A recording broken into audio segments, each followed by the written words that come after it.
কিছু মানুষ বলেন যে নিরন্তর কাজ করলে, পুরুষার্থ পালন করলে এই জীবন বদলে ফেলা সম্ভব। আজ আমি আপনাকে বোঝাবো যে এক মুহূর্ত, সময় আর সিদ্ধান্ত কতটা গুরুত্বপূর্ণ হয়। এক মুহূর্তই যথেষ্ট। একটা মুহূর্ত এত শক্তিশালী হতে পারে যে তা আপনার সমগ্র জীবন পাল্টে দিতে পারে। এমন এক সময় ছিল শ্রীরামের কাছে, যখন ওনাকে সিদ্ধান্ত নিতে হয় যে উনি নিজের পিতার আদেশ পালন করতে বনবাসে যাবেন নাকি যাবেন না। উনি সেই আদেশ পালন করেছিলেন। তারপর সময় অনুসারে উপযুক্ত সিদ্ধান্ত নিলেন। আর আজ সকলের মনে বসবাস করেন শ্রীরাম। আর অন্যদিকে আছে রাবণ। ওনার কাছে একটা সময় ছিল, একটা সুযোগ ছিল নিজের প্রারব্ধকে শুভ করে তোলার। উনি ভুল করলেন আর মৃত্যু লাভ করলেন। নির্বাচন সবসময় আপনার হাতে, শুধু আপনাকে সময়কে বুঝতে হবে, সেই মুহূর্তকে বুঝতে হবে আর উচিত সিদ্ধান্ত নিতে হবে, ব্যাস। বুঝতে শিখুন এই সময়ের দাবি কি, বুঝতে শিখুন এই সময়ের ইচ্ছে কি, আর উচিত সিদ্ধান্ত নিন। আর আমার সাথে ভালোবেসে বলুন, রাধা রাধা। জ্ঞান এবং অহংকার, এই দুইয়ের মধ্যে সম্পর্ক কোথায়? সম্পর্ক ঠিক সেরকম যেরকম হাত এবং কাকনের, যেমন চোখ এবং দৃষ্টির সম্পর্ক। এবার আপনি বলবেন, আমি কি বলছি? জ্ঞান এবং অহংকারের এমন সম্পর্ক কি করে হতে পারে? দেখুন, যে ব্যক্তি জ্ঞানী, যার কাছে জ্ঞান রয়েছে এবং তিনি জানেন যে তার কাছে জ্ঞান রয়েছে, তার মধ্যে নিজে থেকেই অহংবোধ জাগ্রত হয়। খুব কম সংখ্যক এমন জ্ঞানী ব্যক্তি আছেন যারা নিজেদের অহংকারের বিষয়ে আঁচ করতে পারেন। প্রকৃত জ্ঞানী হলেন তিনি, যিনি নিজের জ্ঞানের সদ্ব্যবহার করে অহংকারকে দূর করেন। উচিত সময় বুঝে যান, নিজের অন্তর যাচাই করে এই বিষয়টা দেখেন যে তার অন্তরে অহংবোধ জাগ্রত হচ্ছে এবং নিজেকে সেখানেই থামিয়ে দেন, যাতে অহংকারের পথে তিনি অগ্রসর না হয়ে যান। এই অহংকার কখন উচিত, কখন অনুচিত, কখন প্রয়োগ করা উচিত, উচিত নয়, কখন বাধা দেওয়া উচিত, এটা শেখা অত্যন্ত প্রয়োজনীয়। আর যদি এটা আপনি শিখতে পারেন, তাহলে আপনি একজন জ্ঞানীও হয়ে উঠবেন এবং সুখীও থাকবেন। তাই মনে রাখবেন, এই জ্ঞান নিয়ে কখনোই অহংকার করবেন না, বরং সবসময় নিজের অহংবোধের বিষয়ে প্রকৃত ধারণা রাখবেন। আসুন আমার সাথে ভালোবেসে বলুন, রাধা রাধা। আমাদের জীবনে 7 ধরনের সুখ আছে, আর সেগুলো লাভ করার জন্য আমরা অত্যন্ত প্রচেষ্টা করি। কিন্তু কোনো প্রচেষ্টা করার পূর্বে তা কিভাবে করব সেটা বোঝা খুব প্রয়োজন, আর সেখানেই আমরা ভুল করে থাকি। যে কাজটা আমাদের পরে করা উচিত, সেটাই আমরা আগে করে বসি। আপনাকে স্পষ্ট করে বোঝাই, প্রত্যেক সুখের সাথে 2টি ক্রিয়া জড়িত থাকে। এবার যখন আমরা ধনের কথা বলি, তখনও 2টি ক্রিয়া জুড়ে থাকে। প্রথম ক্রিয়া হলো ধন অর্জন করা, দ্বিতীয় ক্রিয়া হলো ধনের ব্যবহার করা। আর জীবনে ধনের ব্যবহার করার পূর্বে ধন কিভাবে অর্জন করতে হয় তা শেখা অত্যন্ত প্রয়োজনীয়।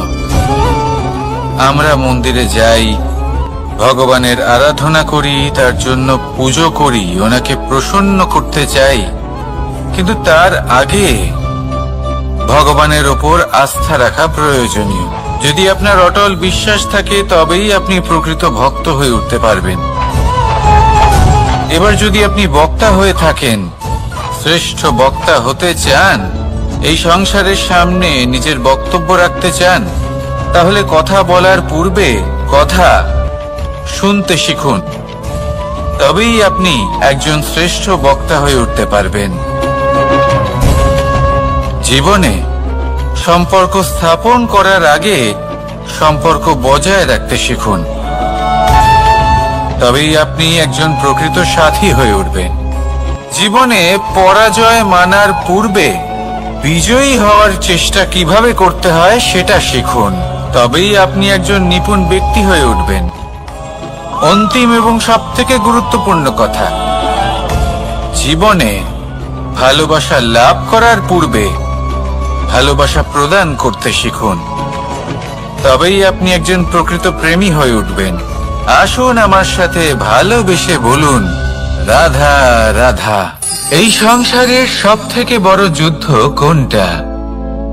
দেবসুরের যুদ্ধ যা অনেক বছর ধরে চলেছিল, নাকি রাম রাবণের যুদ্ধ, নাকি মহাভারত? না, সংসারের সবথেকে বড় যুদ্ধ হলো সেইটা যা নিজের সাথে লড়া হয়, নিজের মনের সাথে লড়া হয়, নিজের অন্তরের সাথে লড়া হয়। এটাই সবথেকে বড় যুদ্ধ। এবার নিজেই দেখুন আপনার সবথেকে বড় শত্রুকে। আপনার স্বার্থ, আপনার কামনাগুলি, আপনার অহংকারগুলি, যা আপনাকেই নষ্ট করে দেয়। যদি এদের ওপর আপনি বিজয় লাভ করতে পারেন, তাহলে ধরে নিন এই সংসারে সবার ওপরে আপনি বিজয় লাভ করতে পারবেন। এই সংসারে কেউ আপনাকে পরাজিত করতে পারবে না, কিন্তু তার জন্য প্রয়োজন অনুভূতির। অনুভূতি ভালোবাসার, অনুভূতি অনুপ্রেরণার। যে ব্যক্তি ভালোবাসতে পারেন এবং প্রেরণা দিতে পারেন, তিনি চিরকাল জয় লাভ করতে পারেন। নিজের কাছে ভালোবাসার এক অস্ত্র রাখুন আর প্রেরণার এক ঢাল। জীবনে কেউ আপনাকে পরাজিত করতে পারবে না।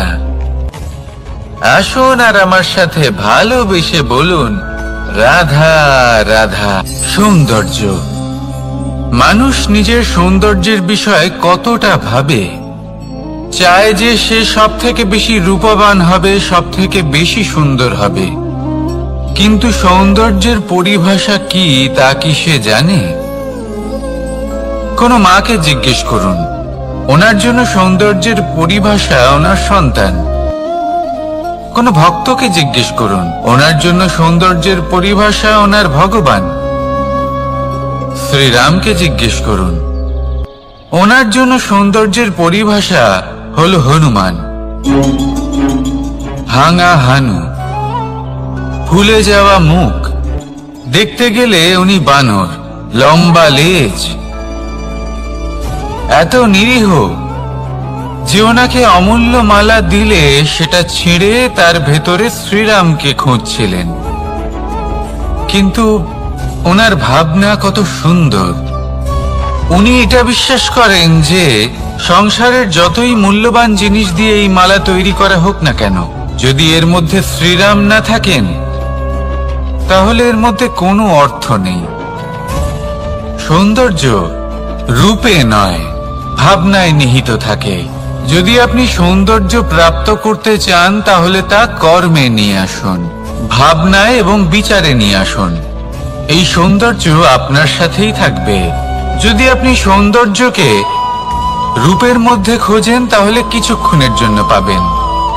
সেই সৌন্দর্য সময়ের সাথে হারিয়ে যাবে।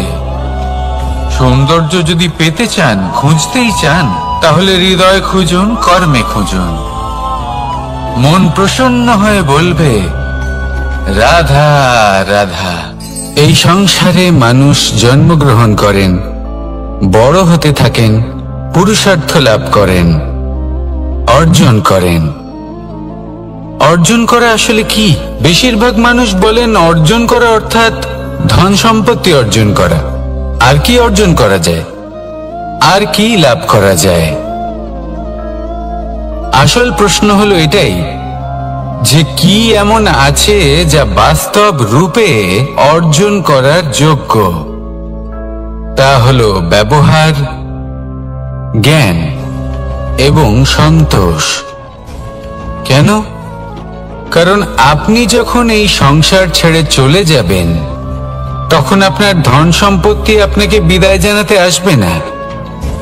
আপনাকে বিদায় জানাতে আসবে আপনার আপনজন, যাদের সাথে আপনার সুসম্পর্ক ছিল। সমগ্র সংসারে সহস্র মানুষ ধন অর্জন করে থাকেন। শ্রেষ্ঠ মানুষ হলেন তিনি, যিনি ব্যবহার, জ্ঞান এবং সন্তোষ অর্জন করে থাকেন, একে সকলের মধ্যে বিতরণ করেন। তাই এটাই করুন, আর আমার সাথে ভালোবেসে বলুন, রাধা রাধা। সেই কখন থেকে এই পুস্তকটিকে দেখছি, কিন্তু এর থেকে আমি কোনো জ্ঞান লাভ করতেই পারছি না। এবার আপনি বলবেন যে আজ কেমন বিচিত্র কথা বলছি আমি। যদি এই পুস্তক থেকে আমাকে জ্ঞান লাভ করতে হয়, তাহলে শুধুই তাকিয়ে থাকলে হবে না।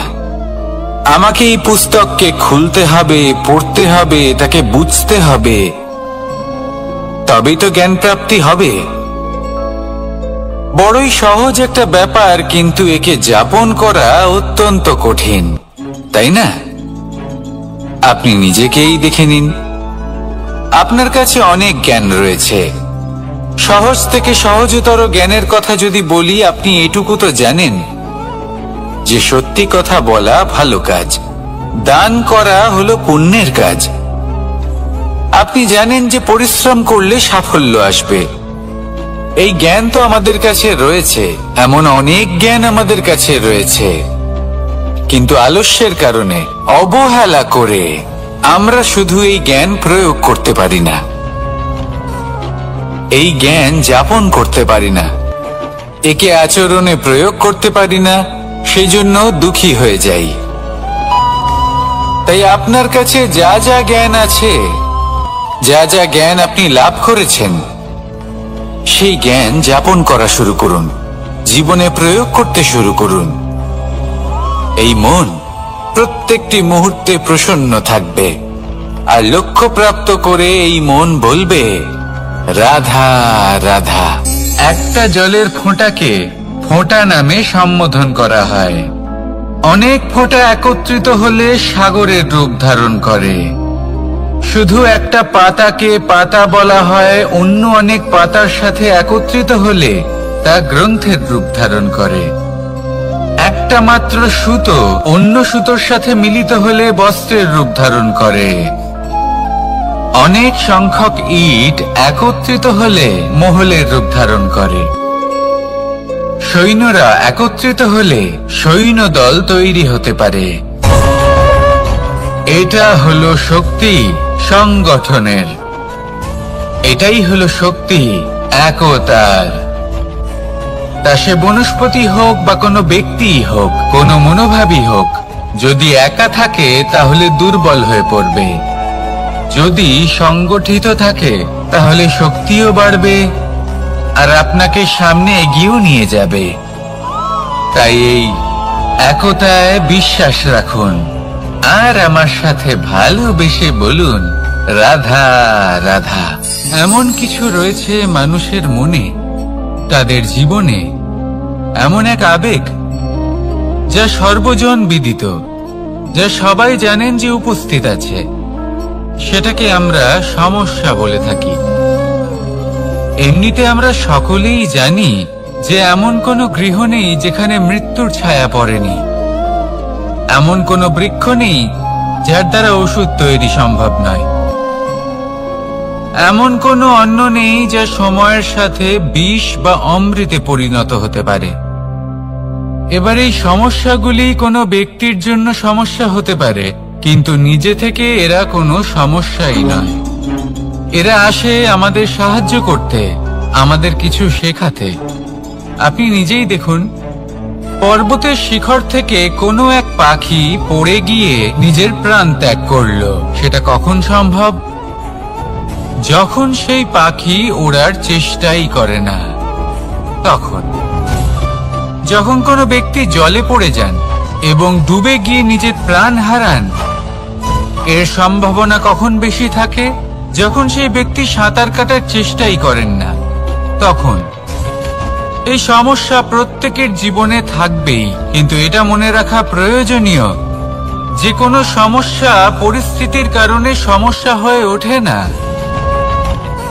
এই পরিস্থিতি যখন আমাদের সামনে আসে, আমাদের তা কঠিন মনে হয়। আমরা নতমস্তক হয়ে পড়ি, ভয়ভীত হয়ে পড়ি, তার সম্মুখীন হতে পারি না। তখন তা সমস্যার রূপ নেয়। দৃঢ় হয়ে দাঁড়িয়ে থাকুন সাহসের সাথে, এই পরিস্থিতিগুলির সম্মুখীন হন। দেখবেন সমস্যা কখন সাফল্যে পরিণত হবে আপনি জানতেই পারবেন না। আসুন আমার সাথে ভালোবেসে বলুন, রাধা রাধা। এই সংসারে কখনো কোনো ব্যক্তিকে তার বাইরের পোশাক দেখে বিচার করার চেষ্টা করবেন না। এটা খুব বড় ভুল করবেন। যেমন আমরা জীবনে অনেক সময় এমন করি, ধরুন কোথাও একটা গাছ দেখলাম, খুব বিশাল আকারের একটা গাছ, যেটা মাটির থেকে অনেক উঁচুতে পৌঁছে গেছে, যার বিশাল শাখা আছে। সেগুলো দেখে আমরা ভাবি যে এই গাছে হয়তো কত সুস্বাদু ফল আছে। আমরা সেই গাছের পরিচর্যা করতে থাকি। আবার অন্যদিকে হলো একটি তৃণ, যেটা মাটি থেকে কিছুটা উঁচুতে পৌঁছেছে, কিন্তু সেই তৃণর নিচে, মাটির নিচে অত্যন্ত সুস্বাদু ফল বা সবজি জন্ম নেয়, যা আমাদের স্বাস্থ্যের পক্ষে অত্যন্ত উপকারী। সেই জন্য কখনো আবরণ দেখে কাউকে বিচার করতে চেষ্টা করবেন না। তার বদলে এটা বোঝার চেষ্টা করুন যে আপনার সামনে যে ব্যক্তি আছে বা বস্তু আছে, তার বিশেষত্ব কি। যদি এই বিশেষত্ব বোঝার ক্ষমতা আপনি অর্জন করেন, যদি এই শিল্প আপনি নিজের ভেতরে জাগ্রত করেন, তাহলে এই সংসারে বিশেষত্ব কি সেটা আপনি জানতে পারবেন। আর এই সমস্ত খেলা দৃষ্টি থেকে নয়, দৃষ্টিভঙ্গি থেকে জন্ম নেয়। দৃষ্টিভঙ্গি সবসময় শুভ রাখুন, আর আমার সাথে ভালোবেসে বলুন, রাধা রাধা। যখন মানুষের মৃত্যু হয় তখন কি হয়? অনেক সংখ্যক মানুষ শোক পালন করতে চলে আসেন। যে ব্যক্তি মৃত্যু লাভ করেছেন তার অনেক বস্তু থাকে যেগুলো তার প্রিয়, যেগুলো তিনি ব্যবহার করেছেন। তার শয্যা, তার বস্ত্র, তার আভূষণ সবকিছু তার থেকে বিচ্ছিন্ন করা হয় এবং খালি হাতে তাকে শ্মশানের উদ্দেশ্যে রওনা করা হয়। আমি আপনাকে এই প্রশ্ন করতে চাই, আপনি এই সংসারে কি অর্জন করেছেন?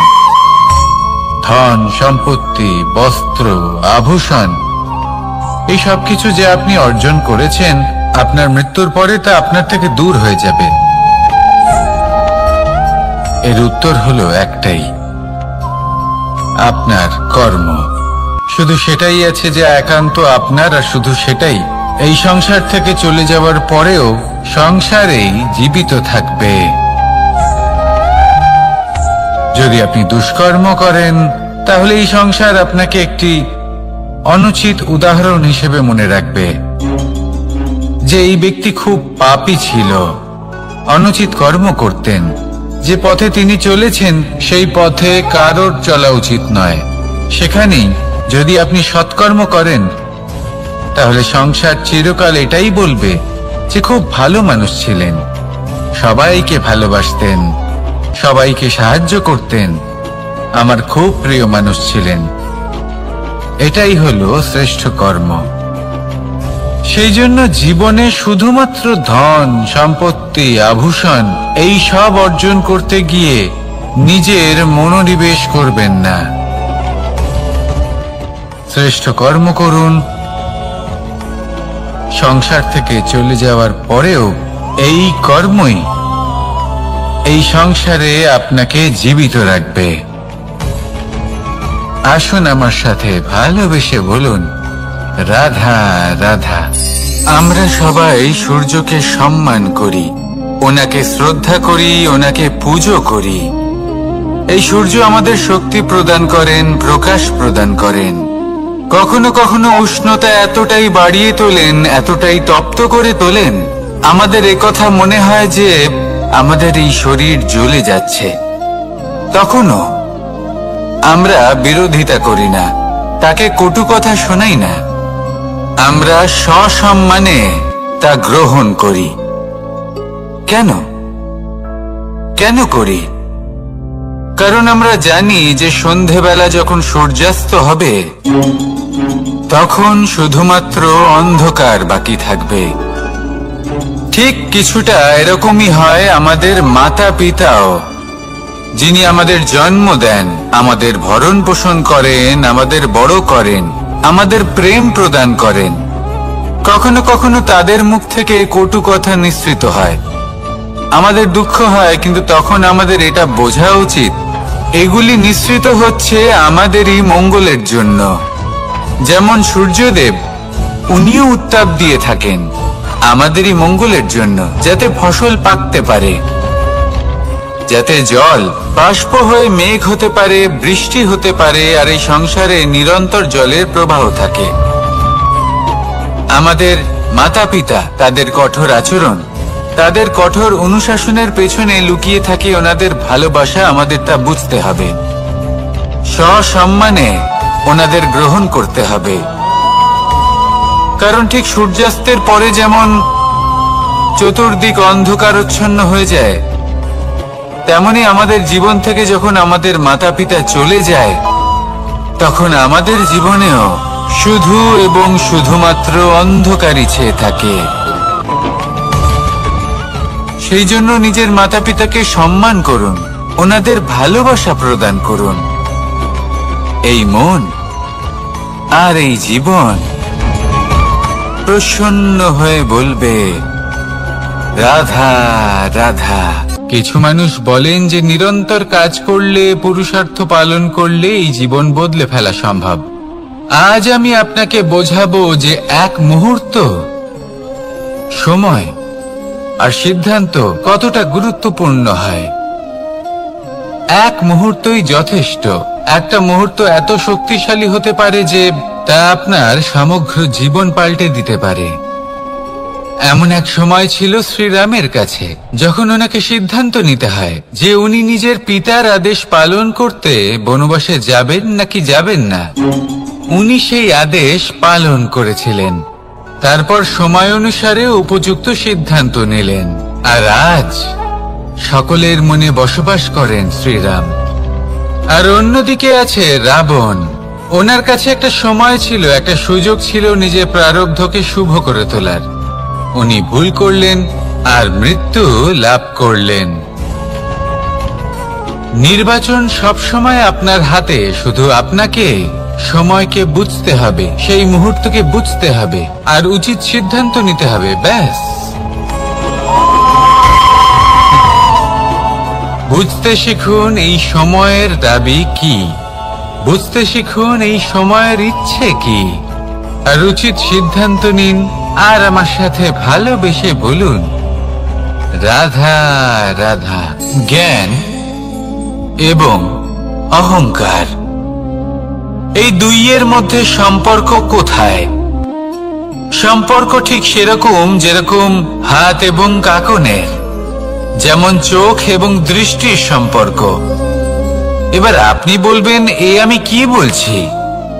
জ্ঞান এবং অহংকারের এমন সম্পর্ক কি করে হতে পারে? দেখুন, যে ব্যক্তি জ্ঞানী, যার কাছে জ্ঞান রয়েছে এবং তিনি জানেন যে তার কাছে জ্ঞান রয়েছে, তার মধ্যে নিজে থেকেই অহংবোধ জাগ্রত হয়। খুব কম সংখ্যক এমন জ্ঞানী ব্যক্তি আছেন যারা নিজেদের অহংকারের বিষয়ে আঁচ করতে পারেন। প্রকৃত জ্ঞানী হলেন তিনি, যিনি নিজের জ্ঞানের সদ্ব্যবহার করে অহংকারকে দূর করেন। উচিত সময় বুঝে যান, নিজের অন্তর যাচাই করে এই বিষয়টা দেখেন যে তার অন্তরে অহংবোধ জাগ্রত হচ্ছে এবং নিজেকে সেখানেই থামিয়ে দেন, যাতে অহংকারের পথে তিনি অগ্রসর না হয়ে যান। এই অহংকার কখন উচিত, কখন অনুচিত, কখন প্রয়োগ করা উচিত, উচিত নয়, কখন বাধা দেওয়া উচিত, এটা শেখা অত্যন্ত প্রয়োজনীয়। আর যদি এটা আপনি শিখতে পারেন, তাহলে আপনি একজন জ্ঞানীও হয়ে উঠবেন এবং সুখীও থাকবেন। তাই মনে রাখবেন, এই জ্ঞান নিয়ে কখনোই অহংকার করবেন না, বরং সবসময় নিজের অহংবোধের বিষয়ে প্রকৃত ধারণা রাখবেন। আসুন আমার সাথে ভালোবেসে বলুন, রাধা রাধা। আমাদের জীবনে 7 ধরনের সুখ আছে, আর সেগুলো লাভ করার জন্য আমরা অত্যন্ত প্রচেষ্টা করি। কিন্তু কোনো প্রচেষ্টা করার পূর্বে তা কিভাবে করব সেটা বোঝা খুব প্রয়োজন, আর সেখানেই আমরা ভুল করে থাকি। যে কাজটা আমাদের পরে করা উচিত সেটাই আমরা আগে করে বসি। আপনাকে স্পষ্ট করে বোঝাই, প্রত্যেক সুখের সাথে 2টি ক্রিয়া জড়িত থাকে। এবার যখন আমরা ধনের কথা বলি তখনও 2টি ক্রিয়া জুড়ে থাকে। প্রথম ক্রিয়া হলো ধন অর্জন করা, দ্বিতীয় ক্রিয়া হলো ধনের ব্যবহার করা। আর জীবনে ধনের ব্যবহার করার পূর্বে ধন কিভাবে অর্জন করতে হয় তা শেখা অত্যন্ত প্রয়োজনীয়। আমরা মন্দিরে যাই, ভগবানের আরাধনা করি, তার জন্য পুজো করি, ওনাকে প্রসন্ন করতে চাই, কিন্তু তার আগে ভগবানের ওপর আস্থা রাখা প্রয়োজনীয়। যদি আপনার অটল বিশ্বাস থাকে তবেই আপনি প্রকৃত ভক্ত হয়ে উঠতে পারবেন। এবার যদি আপনি বক্তা হয়ে থাকেন, শ্রেষ্ঠ বক্তা হতে চান, এই সংসারের সামনে নিজের বক্তব্য রাখতে চান, তাহলে কথা বলার পূর্বে কথা শুনতে শিখুন। তবেই আপনি একজন শ্রেষ্ঠ বক্তা হয়ে উঠতে পারবেন। জীবনে সম্পর্ক স্থাপন করার আগে সম্পর্ক বজায় রাখতে শিখুন, তবেই আপনি একজন প্রকৃত সাথী হয়ে উঠবেন। জীবনে পরাজয় মানার পূর্বে বিজয়ী হওয়ার চেষ্টা কিভাবে করতে হয় সেটা শিখুন, তবেই আপনি একজন নিপুণ ব্যক্তি হয়ে উঠবেন। অন্তিম এবং সবথেকে গুরুত্বপূর্ণ কথা, জীবনে ভালোবাসা লাভ করার পূর্বে ভালোবাসা প্রদান করতে শিখুন, তবেই আপনি একজন প্রকৃত প্রেমী হয়ে উঠবেন। আসুন আমার সাথে ভালোবেসে বলুন, রাধা রাধা। এই সংসারের সবথেকে বড় যুদ্ধ কোনটা? দেবসুরের যুদ্ধ যা অনেক বছর ধরে চলেছিল, নাকি রাম রাবণের যুদ্ধ, নাকি মহাভারত? না, সংসারের সবথেকে বড় যুদ্ধ হলো সেইটা যা নিজের সাথে লড়া হয়, নিজের মনের সাথে লড়া হয়, নিজের অন্তরের সাথে লড়া হয়। এটাই সবথেকে বড় যুদ্ধ। এবার নিজেই দেখুন আপনার সবথেকে বড় শত্রুকে। আপনার স্বার্থ, আপনার কামনাগুলি, আপনার অহংকারগুলি, যা আপনাকেই নষ্ট করে দেয়। যদি এদের ওপর আপনি বিজয় লাভ করতে পারেন, তাহলে ধরে নিন এই সংসারে সবার উপরে আপনি বিজয় লাভ করতে পারবেন। এই সংসারে কেউ আপনাকে পরাজিত করতে পারবে না, কিন্তু তার জন্য প্রয়োজন অনুভূতির। অনুভূতি ভালোবাসার, অনুভূতি অনুপ্রেরণার।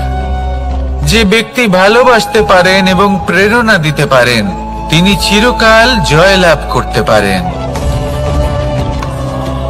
নিজের কাছে ভালোবাসার এক অস্ত্র রাখুন আর প্রেরণার এক ঢাল। জীবনে কেউ আপনাকে পরাজিত করতে পারবে না।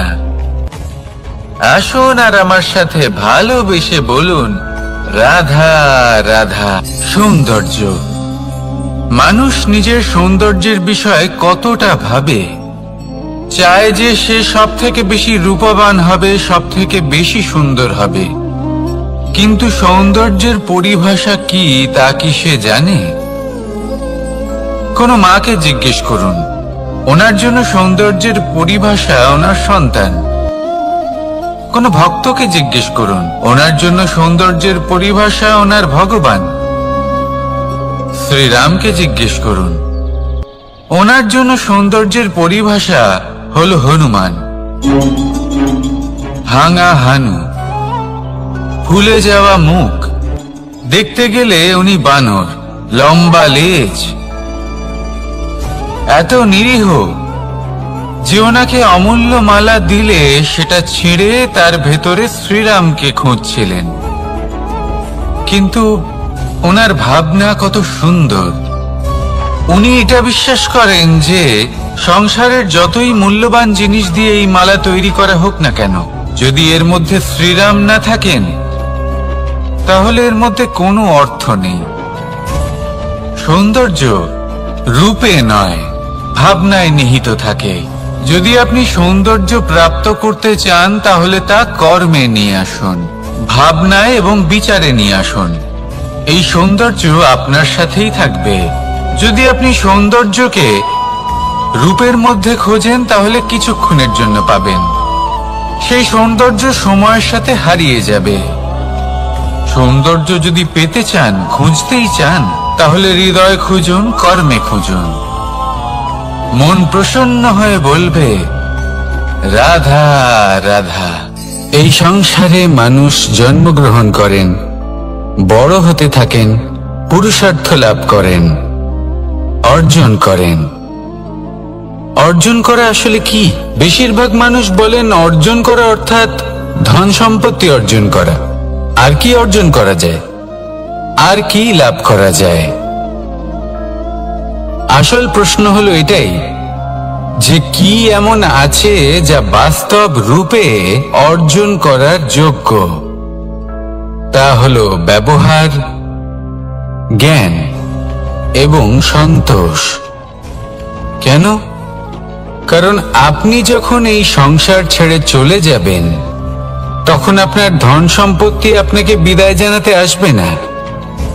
আপনাকে বিদায় জানাতে আসবে আপনার আপনজন, যাদের সাথে আপনার সুসম্পর্ক ছিল। সমগ্র সংসারে সহস্র মানুষ ধন অর্জন করে থাকেন। শ্রেষ্ঠ মানুষ হলেন তিনি যিনি ব্যবহার, জ্ঞান এবং সন্তোষ অর্জন করে থাকেন, একে সকলের মধ্যে বিতরণ করেন। তাই এটাই করুন আর আমার সাথে ভালোবেসে বলুন রাধা রাধা।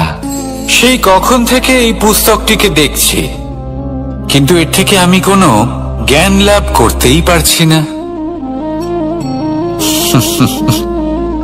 এবার আপনি বলবেন যে আজ কেমন বিচিত্র কথা বলছি আমি। যদি এই পুস্তক থেকে আমাকে জ্ঞান লাভ করতে হয় তাহলে শুধুই তাকিয়ে থাকলে হবে না। আমাকে এই পুস্তককে খুলতে হবে, পড়তে হবে, তাকে বুঝতে হবে, তবেই তো জ্ঞান প্রাপ্তি হবে। বড়ই সহজ একটা ব্যাপার, কিন্তু একে যাপন করা অত্যন্ত কঠিন, তাই না? আপনি নিজেকেই দেখে নিন। আপনার কাছে অনেক জ্ঞান রয়েছে। সহজ থেকে সহজতর জ্ঞানের কথা যদি বলি, আপনি এটুকু তো জানেন যে সত্যি কথা বলা ভালো কাজ, দান করা হলো পুণ্যের কাজ। আপনি জানেন যে পরিশ্রম করলে সাফল্য আসবে। এই জ্ঞান তো আমাদের কাছে রয়েছে, এমন অনেক জ্ঞান আমাদের কাছে রয়েছে, কিন্তু আলস্যের কারণে, অবহেলা করে আমরা শুধু এই জ্ঞান প্রয়োগ করতে পারি না, এই জ্ঞান যাপন করতে পারি না, একে আচরণে প্রয়োগ করতে পারি না, সেজন্য দুঃখী হয়ে যাই। তাই আপনার কাছে যা যা জ্ঞান আছে, যা যা জ্ঞান আপনি লাভ করেছেন, সেই জ্ঞান যাপন করা শুরু করুন, জীবনে প্রয়োগ করতে শুরু করুন। এই মন প্রত্যেকটি মুহূর্তে প্রসন্ন থাকবে, আর লক্ষ্য প্রাপ্ত করে এই মন বলবে রাধা রাধা। একটা জলের ফোঁটাকে ফোঁটা নামে সম্বোধন করা হয়। অনেক ফোঁটা একত্রিত হলে সাগরের রূপ ধারণ করে। শুধু একটা পাতাকে পাতা বলা হয়, অন্য অনেক পাতার সাথে একত্রিত হলে তা গ্রন্থের রূপ ধারণ করে। একটা মাত্র সুতো অন্য সুতোর সাথে মিলিত হলে বস্ত্রের রূপ ধারণ করে। অনেক সংখ্যক ইট একত্রিত হলে মহলের রূপ ধারণ করে। সৈন্যরা একত্রিত হলে সৈন্যদল তৈরি হতে পারে। এটা হলো শক্তি সংগঠনের, এটাই হলো শক্তি একতার। তা সে বনস্পতি হোক বা কোনো ব্যক্তি হোক, কোনো মনোভাবই হোক, যদি একা থাকে তাহলে দুর্বল হয়ে পড়বে। যদি সংগঠিত থাকে তাহলে শক্তিও বাড়বে আর আপনাকে সামনে এগিয়েও নিয়ে যাবে। তাই এই একতায় বিশ্বাস রাখুন আর আমার সাথে ভালোবেসে বলুন রাধা রাধা। এমন কিছু রয়েছে মানুষের মনে, তাদের জীবনে এমন এক আবেগ যা সর্বজন বিদিত, যা সবাই জানেন যে উপস্থিত আছে। সেটাকে আমরা সমস্যা বলে থাকি। এমনিতে আমরা সকলেই জানি যে এমন কোনো গৃহ নেই যেখানে মৃত্যুর ছায়া পড়েনি, এমন কোনো বৃক্ষ নেই যার দ্বারা ওষুধ তৈরি সম্ভব নয়, এমন কোনো অন্ন নেই যা সময়ের সাথে বিষ বা অমৃতে পরিণত হতে পারে। এবার এই সমস্যাগুলি কোনো ব্যক্তির জন্য সমস্যা হতে পারে, কিন্তু নিজে থেকে এরা কোনো সমস্যাই নয়। এরা আসে আমাদের সাহায্য করতে, আমাদের কিছু শেখাতে। আপনি নিজেই দেখুন, পর্বতের শিখর থেকে কোনো এক পাখি পড়ে গিয়ে নিজের প্রাণ ত্যাগ করলো। সেটা কখন সম্ভব? যখন সেই পাখি ওড়ার চেষ্টাই করে না। তখন যখন কোনো ব্যক্তি জলে পড়ে যান এবং ডুবে গিয়ে নিজের প্রাণ হারান, এর সম্ভাবনা কখন বেশি থাকে? যখন সেই ব্যক্তি সাঁতার কাটার চেষ্টাই করেন না। তখন এই সমস্যা প্রত্যেকের জীবনে থাকবেই, কিন্তু এটা মনে রাখা প্রয়োজনীয় যে কোনো সমস্যা পরিস্থিতির কারণে সমস্যা হয়ে ওঠে না। এই পরিস্থিতি যখন আমাদের সামনে আসে, আমাদের তা কঠিন মনে হয়, আমরা নতমস্তক হয়ে পড়ি, ভয়ভীত হয়ে পড়ি, তার সম্মুখীন হতে পারি না। তখন তা সমস্যার রূপ নেয়। দৃঢ় হয়ে দাঁড়িয়ে থাকুন সাহসের সাথে, এই পরিস্থিতিগুলির সম্মুখীন হন। দেখবেন সমস্যা কখন সাফল্যে পরিণত হবে আপনি জানতেই পারবেন না। আসুন আমার সাথে ভালোবেসে বলুন রাধা রাধা। এই সংসারে কখনো কোনো ব্যক্তিকে তার বাইরের পোশাক দেখে বিচার করার চেষ্টা করবেন না, এটা খুব বড় ভুল করবেন। যেমন আমরা জীবনে অনেক সময় এমন করি, ধরুন কোথাও একটা গাছ দেখলাম, খুব বিশাল আকারের একটা গাছ, যেটা মাটির থেকে অনেক উঁচুতে পৌঁছে গেছে, যার বিশাল শাখা আছে। সেগুলো দেখে আমরা ভাবি যে এই গাছে হয়তো কত সুস্বাদু ফল আছে। আমরা সেই গাছের পরিচর্যা করতে থাকি। আবার অন্যদিকে হলো একটি তৃণ, যেটা মাটি থেকে কিছুটা উঁচুতে পৌঁছেছে, কিন্তু সেই তৃণর নিচে, মাটির নিচে অত্যন্ত সুস্বাদু ফল বা সবজি জন্ম নেয়, যা আমাদের স্বাস্থ্যের পক্ষে অত্যন্ত উপকারী।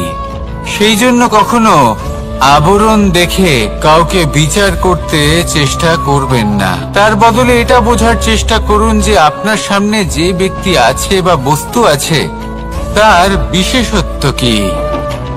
যদি এই বিশেষত্ব বোঝার ক্ষমতা আপনি অর্জন করেন, যদি এই শিল্প আপনি নিজের ভেতরে জাগ্রত করেন, তাহলে এই সংসারে বিশেষত্ব কি সেটা আপনি জানতে পারবেন। আর এই সমস্ত খেলা দৃষ্টি থেকে নয়, দৃষ্টিভঙ্গি থেকে জন্ম নেয়। দৃষ্টিভঙ্গি সবসময় শুভ রাখুন আর আমার সাথে ভালোবেসে বলুন রাধা রাধা। যখন মানুষের মৃত্যু হয় তখন কি হয়? অনেক সংখ্যক মানুষ শোক পালন করতে চলে আসেন। যে ব্যক্তি মৃত্যু লাভ করেছেন তার অনেক বস্তু থাকে যেগুলো তার প্রিয়, যেগুলো তিনি ব্যবহার করেছেন। তার শয্যা, তার বস্ত্র, তার আভূষণ সবকিছু তার থেকে বিচ্ছিন্ন করা হয় এবং খালি হাতে তাকে শ্মশানের উদ্দেশ্যে রওনা করা হয়। আমি আপনাকে এই প্রশ্ন করতে চাই, আপনি এই সংসারে কি অর্জন করেছেন? ধন সম্পত্তি, বস্ত্র, আভূষণ, এই সবকিছু যে আপনি অর্জন করেছেন, আপনার মৃত্যুর পরে তা আপনার থেকে দূর হয়ে যাবে। এর উত্তর হলো একটাই, আপনার কর্ম। শুধু সেটাই আছে যে একান্ত আপনার, আর শুধু সেটাই এই সংসার থেকে চলে যাওয়ার পরেও সংসারেই জীবিত থাকবে। যদি আপনি দুষ্কর্ম করেন তাহলে এই সংসার আপনাকে একটি অনুচিত উদাহরণ হিসেবে মনে রাখবে যে এই ব্যক্তি খুব পাপী ছিল, অনুচিত কর্ম করতেন। যে পথে তিনি চলেছেন সেই পথে কারোর চলা উচিত নয়। সেখানেই যদি আপনি সৎকর্ম করেন তাহলে সংসার চিরকাল এটাই বলবে যে খুব ভালো মানুষ ছিলেন, সবাইকে ভালোবাসতেন, সবাইকে সাহায্য করতেন, আমার খুব প্রিয় মানুষ ছিলেন। এটাই হলো শ্রেষ্ঠ কর্ম।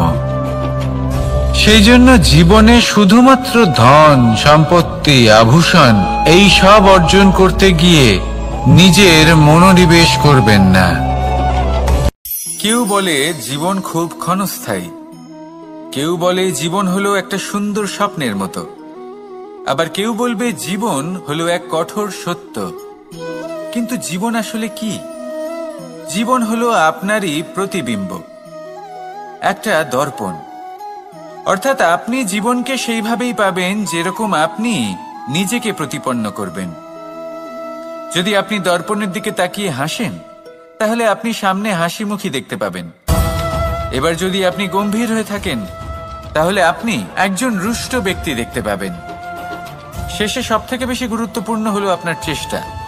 আপনাকে সবসময় চেষ্টা করতে হবে যাতে আপনি নিজেকে প্রসন্ন এবং ইতিবাচক মনোভাবে রাখেন। এটা হলো আপনারই উত্তরদায়িত্ব, তাকে পালন করুন। এই মনকে প্রসন্ন রাখুন, এই সংসারকে সুন্দর বলে মনে হবে। আর এই মন প্রসন্ন হয়ে বলবে রাধা রাধা।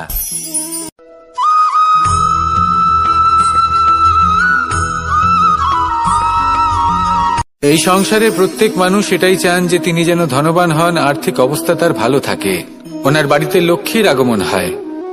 কিন্তু সেটা হবে কি করে, সেটাই হলো প্রশ্ন। কেউ বলেন যে যদি পরিশ্রম করো তাহলে ধন অর্জন সম্ভব, কেউ বলেন যে যদি বিদ্যা লাভ হয় তবেই ধন অর্জন সম্ভব, কেউ বলেন যে যদি বলশালী হও তবেই সম্পন্ন থাকবে। ভালো কথা, যদি তাই হয়ে থাকে তবে দিনমজুর সারা দিন পরিশ্রম করেন, তিনি কেন ধনী হন না? অনেকজন বিদ্বান মানুষ আছেন এই সংসারে, তারা কেন ধনবান হন না?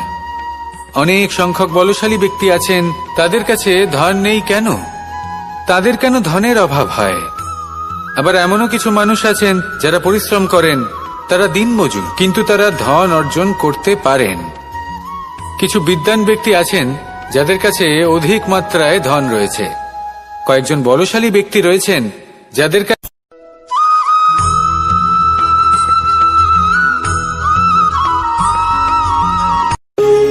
যখন মানুষের মৃত্যু হয় তখন কি হয়? অনেক সংখ্যক মানুষ শোক পালন করতে চলে আসেন। যে ব্যক্তি মৃত্যু লাভ করেছেন তার অনেক বস্তু থাকে যেগুলো তার প্রিয়, যেগুলো তিনি ব্যবহার করেছেন, তার শয্যা, তার বস্ত্র, তার আভূষণ সবকিছু তার থেকে বিচ্ছিন্ন করা হয় এবং খালি হাতে তাকে শ্মশানের উদ্দেশ্যে রওনা করা হয়। আমি আপনাকে এই প্রশ্ন করতে চাই, আপনি এই সংসারে কি অর্জন করেছেন? ধন সম্পত্তি, বস্ত্র, আভূষণ, এই সবকিছু যে আপনি অর্জন করেছেন, আপনার মৃত্যুর পরে তা আপনার থেকে দূর হয়ে যাবে।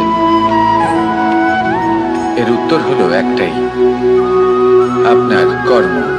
শুধু সেটাই আছে যা একান্ত আপনার, আর শুধু সেটাই এই সংসার থেকে চলে যাওয়ার পরেও সংসারেই জীবিত থাকবে। যদি আপনি দুষ্কর্ম করেন তাহলে এই সংসার আপনাকে একটি অনুচিত উদাহরণ হিসেবে মনে রাখবে যে এই ব্যক্তি খুব পাপী ছিল, অনুচিত কর্ম করতেন। যে পথে তিনি চলেছেন সেই পথে কারোর চলা উচিত নয়। সেখানেই যদি আপনি সৎকর্ম করেন তাহলে সংসার চিরকাল এটাই বলবে যে খুব ভালো মানুষ ছিলেন, সবাইকে ভালোবাসতেন, সবাইকে সাহায্য করতেন, আমার খুব প্রিয় মানুষ ছিলেন। এটাই হলো শ্রেষ্ঠ কর্ম। সেই জন্য জীবনে শুধুমাত্র ধন সম্পত্তি আভূষণ এই সব অর্জন করতে গিয়ে নিজের মনোনিবেশ করবেন না। শ্রেষ্ঠ কর্ম করুন। সংসার থেকে চলে যাওয়ার পরেও এই কর্মই এই সংসারে আপনাকে জীবিত রাখবে। আসুন আমার সাথে ভালোবেসে বলুন রাধা রাধা।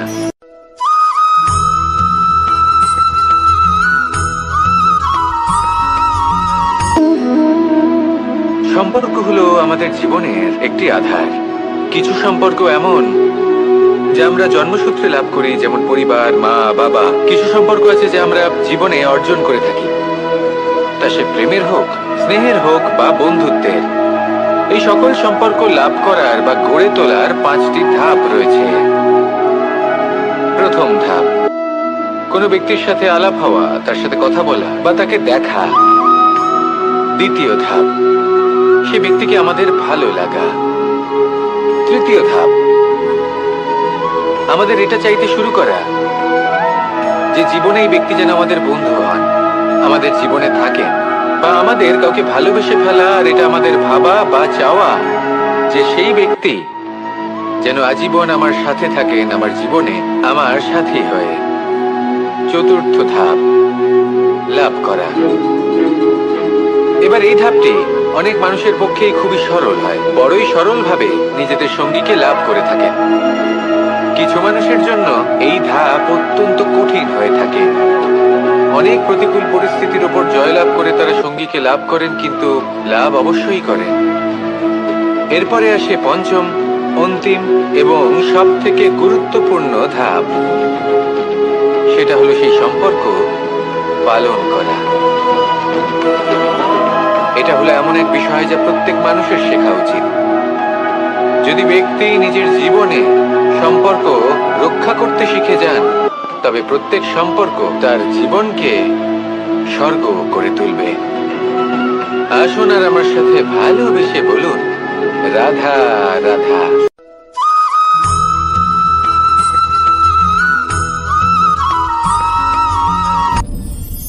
আপনি কি কখনো কোনো জলের ধারা দেখেছেন? তার সামনে যতই মাটি থাকুক না কেন, যতই কাদা থাকুক না কেন, যখন এই জলের ধারা বইতে আরম্ভ করে দেয়, তাহলে নিজের মনের, নিজের ভাবনার, নিজের জীবনের যত অনাবশ্যক তত্ত্ব আছে, অনুপযোগী অংশ রয়েছে, অর্থাৎ অপরিষ্কার অংশ রয়েছে, তা নিজে থেকেই নির্মল হয়ে উঠবে। আর যেরকম জলের ধারা কখনো থেমে থাকে না, সব সময় বয়ে চলে, সেইভাবে আপনিও কখনোই থামবেন না। সবসময় বয়ে চলুন, এগোতে থাকুন। পথে যদি অনেক বিপদ আসে, সমস্যা আসে, থামবেন না, তার উপর নিরন্তর প্রহার করুন, নিরন্তর প্রয়াস করুন আর অগ্রসর হন। আপনি ভেবে দেখুন, এই জলের ধারা কখনো থেমে থাকে না, সবসময় বয়ে চলে, বিপদের সম্মুখীন হয়ে তাকে সাথে বয়ে নিয়ে চলে। সেই জন্য জলের ধারা, প্রবাহমান এই ধারা, এর থেকে কখনো দুর্গন্ধ আসে না, এতে কখনো ময়লা জমতে পারে না, বরং পালিত হয় সুন্দর প্রাণবন্ত জীবজন্তু, যেমন সুন্দর ছোট মাছ।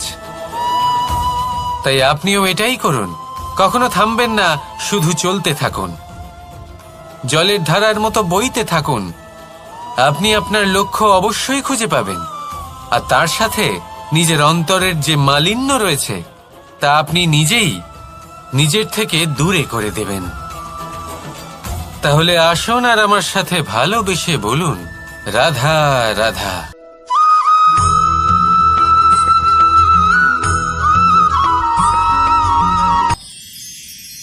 মানুষ তার জীবনে দুই ধরনের পরিস্থিতিকে খুব ভয় পায়। এক, কোনো কারণবশত কারোর সামনে নত হওয়া। দুই, কোনো কারণে নিজের চরিত্র থেকে, নিজের মূল্যবোধ থেকে বিচ্যুত হওয়া। এবার কেন হয় এরকম যে কথায় কথায় কারোর সামনে নত হতে হয়? কেন বারংবার নিজের চরিত্র থেকে চ্যুত হতে হয়? এরকম কেন হয়? এটা তখনই হয় যখন আমাদের শিক্ষা এবং মূল্যবোধের অভাব থাকে। যদি মানুষের মধ্যে প্রকৃত শিক্ষা থাকে, তাহলে এই সংসারে কোনো সময় এবং কারোর সামনেই নত হওয়ার কোনো প্রয়োজন নেই। যদি মানুষের মধ্যে মূল্যবোধ থাকে, তাহলে তাকে নিজের মূল্যবোধ বা চরিত্র থেকে বিচ্যুত হতে হয় না, তা সে যাই হয়ে যাক না কেন।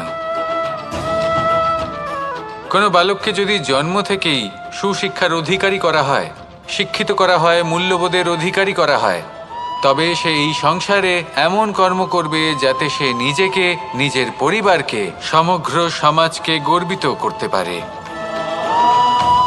শিক্ষা লাভ করুন, মূল্যবোধ লাভ করুন, এবং আমার সাথে ভালোবেসে বলুন, রাধা রাধা।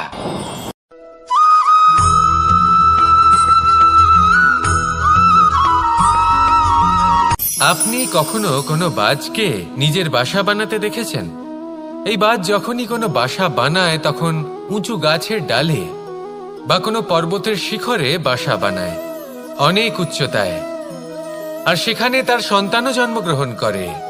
যখন এই সন্তানেরা জন্মায় তখন এই বাজ খুবই ভালোবেসে এবং খুব সাবধানে এদের পালন পোষণ করে, নিজের ঠোঁট দিয়ে তাদের ঠোঁটে খাবার পরিবেশন করে। কিন্তু যেই সেই সন্তানেরা হৃষ্টপুষ্ট হয়ে যায় এবং সেই কথা বাজ নিজে বুঝতে পেরে যায়, সেই বাজ নিজেই সেই বাসা ছিন্ন ভিন্ন করে দেয়। সেই সন্তান যাদের সবেমাত্র ডানা গজিয়েছে, কিভাবে উড়তে হয় তারা জানে না, সেই সন্তানগুলিকে উচ্চতা থেকে ঠেলে দেয়। সেই সন্তান প্রথমে ভয়ভীত হয়ে যায়। তারা সামনে মৃত্যুকে দেখতে পেয়ে ভয়ের কারণে তাদের ডানা ঝাপটাতে থাকে, আর সেই প্রক্রিয়াতেই সেই সন্তানগুলি উড়তে শুরু করে দেয়। এবার এই ঘটনায় আমরা কি শিক্ষা পেতে পারি? এটাই, যদি আপনি মাতা পিতা হন তাহলে নিজের সন্তানকে অবশ্যই স্নেহ করুন, কিন্তু তাদেরকে নিজের আঁচলের তলায় বেঁধে রাখবেন না। যদি আপনি চান আপনার সন্তান জীবনে উন্নতি করুক, তাহলে নিজের মুঠো থেকে তাদের স্বতন্ত্র করে দিন, এই সংসারে সংঘর্ষ করতে দিন। সেই সন্তান নিজেই বুঝতে পারবে যে জন্মের সময় পাওয়া ডানা কি করে ব্যবহার করতে হয়, আর আপনার চোখের সামনে আপনার সন্তান এই আকাশে উড়তে থাকবে। তাহলে আসুন আমার সাথে ভালোবেসে বলুন, রাধা রাধা।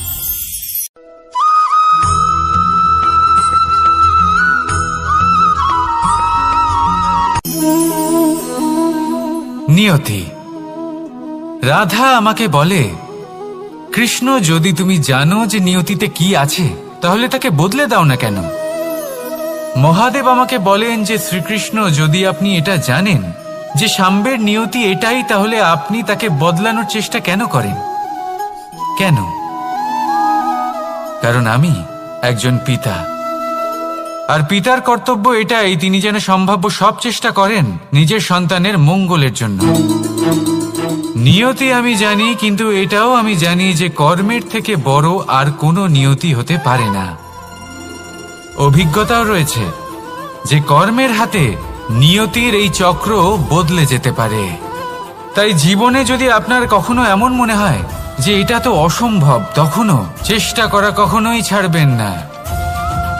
কে বলতে পারে আপনারই কর্মের কোনো এক বীজ হয়তো নিয়তির চাকায় আটকে গেল আর নিয়তিকে নিজের পথ পাল্টাতে হলো, ঠিক কি না? সেই জন্য নিয়তিকে ভাগ্য মেনে নিয়ে চুপ করে বসে থাকবেন না। নিজের নিয়তি স্বয়ং নিজের কর্মের দ্বারা নির্ধারিত করুন, কারণ আপনার এই কর্মের ওপরেই আপনার অধিকার রয়েছে, আর এই অধিকারকে নিয়তি অনেক সময় সম্মানও করে। তাহলে আসুন আর আমার সাথে ভালোবেসে বলুন, রাধা রাধা।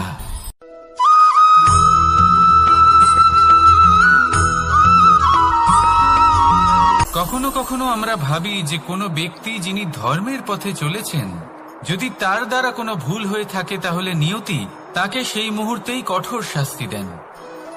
কিন্তু সেই সব মানুষ যারা সংসারের সবথেকে বড় অধর্মী, বহু নিকৃষ্ট মানের কাজ করেন, তাদের নিয়তি অনেক সুযোগ দেন। তাদের নিয়তি এরকম কঠোর প্রহার করেন না। এই ভাবনা কখনো না কখনো মনে আসেই। ভেবে দেখুন কেন? আসলে জীবনকে বেশিরভাগ মানুষ একভাবেই দেখে থাকেন, বিভিন্ন স্তরে একে দেখা উচিত।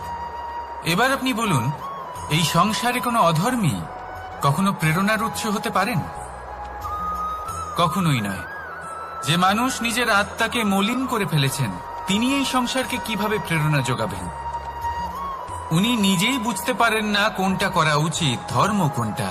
তাই নিয়তি তাকে একটা সুযোগ দেন, এটা বোঝার সুযোগ দেন যে কোনটা উচিত, কোনটা ধর্ম। সুযোগ দেন নিজের বিবেক জাগিয়ে তোলার, তাকে সুযোগ দেন নিজের অন্তরাত্মার ডাক শোনার।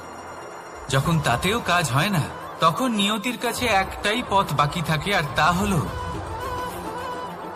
মহাবিনাশ। মহাবিনাশ হয়তো দেরিতেই আসতে পারে, কিন্তু তা অবশ্যই আসবে। আর যখন মহাবিনাশ আসে, তখন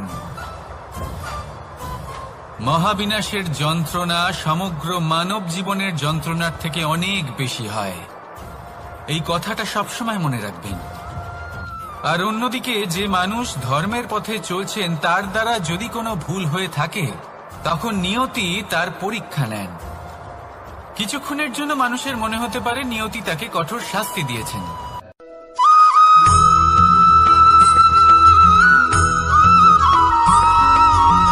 এই সংসারে কখনো কোনো ব্যক্তিকে তার বাইরের পোশাক দেখে বিচার করার চেষ্টা করবেন না। এটা খুব বড় ভুল করবেন। যেমন আমরা জীবনে অনেক সময় এমন করি। ধরুন কোথাও একটা গাছ দেখলাম, খুব বিশাল আকারের একটা গাছ, যেটা মাটির থেকে অনেক উঁচুতে পৌঁছে গেছে, যার বিশাল শাখা আছে। সেগুলো দেখে আমরা ভাবি যে এই গাছে হয়তো কত সুস্বাদু ফল আছে। আমরা সেই গাছের পরিচর্যা করতে থাকি। আবার অন্যদিকে হলো একটি তৃণ, যেটা মাটি থেকে কিছুটা উঁচুতে পৌঁছেছে, কিন্তু সেই তৃণর নিচে, মাটির নিচে অত্যন্ত সুস্বাদু ফল বা সবজি জন্ম নেয়, যা আমাদের স্বাস্থ্যের পক্ষে অত্যন্ত উপকারী। সেই জন্য কখনো আবরণ দেখে কাউকে বিচার করতে চেষ্টা করবেন না। তার বদলে এটা বোঝার চেষ্টা করুন যে আপনার সামনে যে ব্যক্তি আছে বা বস্তু আছে, তার বিশেষত্ব কি। যদি এই বিশেষত্ব বোঝার ক্ষমতা আপনি অর্জন করেন, যদি এই শিল্প আপনি নিজের ভেতরে জাগ্রত করেন, তাহলে এই সংসারে বিশেষত্ব কি সেটা আপনি জানতে পারবেন। আর এই সমস্ত খেলা দৃষ্টি থেকে নয়, দৃষ্টিভঙ্গি থেকে জন্ম নেয়। দৃষ্টিভঙ্গি সবসময় শুভ রাখুন, আর আমার সাথে ভালোবেসে বলুন, রাধা রাধা।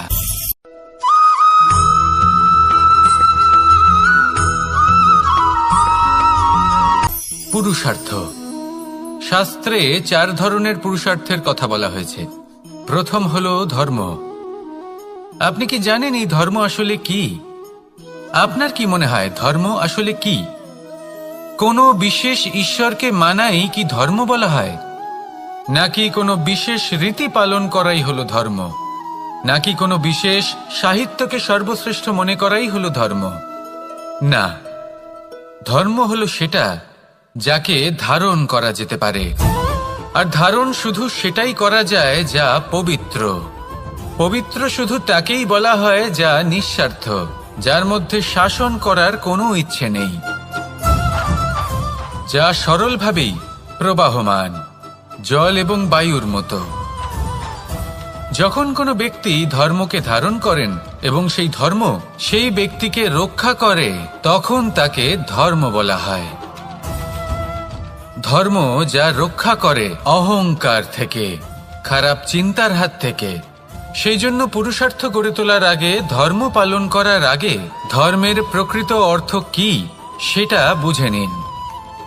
এটা জেনে রাখুন যে সমস্ত ধর্মের আধার, সমস্ত ধর্মের ভিত শুধুমাত্র ভালোবাসা।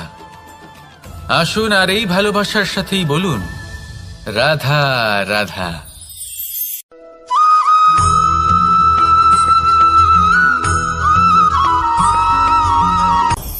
আপনি কখনো পর্বতের শিখরে উঠেছেন? আপনি দেখতে পাবেন পর্বতের পদতলে প্রচুর সুন্দর ফুল রয়েছে, সবুজ বনানী রয়েছে। যত আপনি ওপরে উঠতে থাকবেন, তত ফুল কমতে থাকবে, সবুজ বনানী কমতে থাকবে। আরো কিছুটা ওপরে উঠলে কাঁটা জাতীয় গাছ দেখতে পাবেন, শুকনো গাছ দেখতে পাবেন। আরো যদি ওপরে ওঠেন তাহলে পাষাণ দেখতে পাবেন। আরো ওপরে উঠলে হিমখণ্ড দেখতে পাবেন। এই যে পর্বত, তা মনুষ্য জীবনের সবথেকে উত্তম উদাহরণ।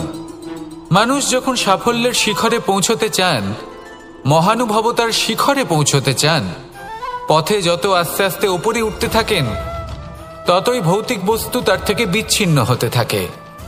যদি তিনি সেই ভৌতিক বস্তুগুলি ত্যাগ না করতে পারেন, তাহলে কখনোই সেই স্থানে পৌঁছতে পারবেন না। আর মানুষ যদি উচিত ত্যাগ করতে পারেন, পথে অগ্রসর হতে থাকেন, এগোতে থাকেন, তাহলে একদিন না একদিন তিনি মহানুভবতার, জ্ঞানের, সাফল্যের হিমের স্বাদ অবশ্যই লাভ করবেন। মনে রাখবেন, মানব জীবনে ত্যাগ হলো অত্যন্ত গুরুত্বপূর্ণ অংশ। আসুন আমার সাথে ভালোবেসে বলুন, রাধা রাধা।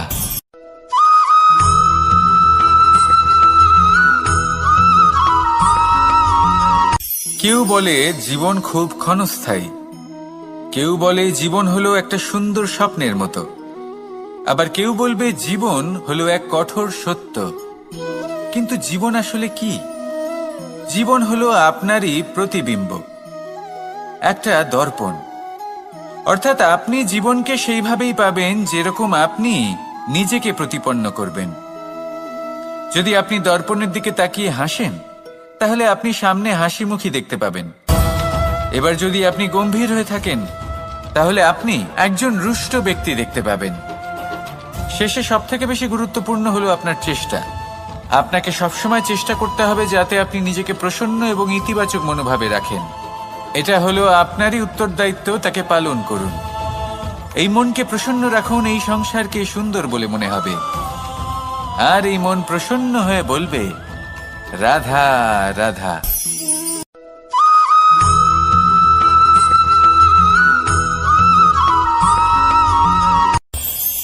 এই সংসারে আমরা প্রকাশ কোথা থেকে পাই? এর উত্তর বড়ই সরল।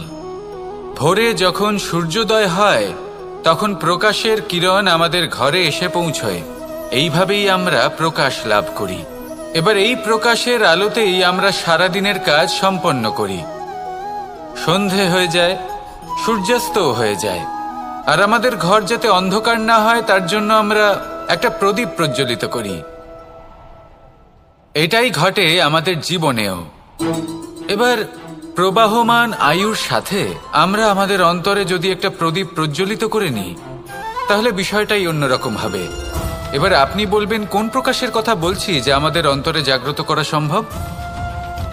আমাদের আত্মার মাঝে প্রেমের প্রকাশ জাগ্রত করার কথা বলছি।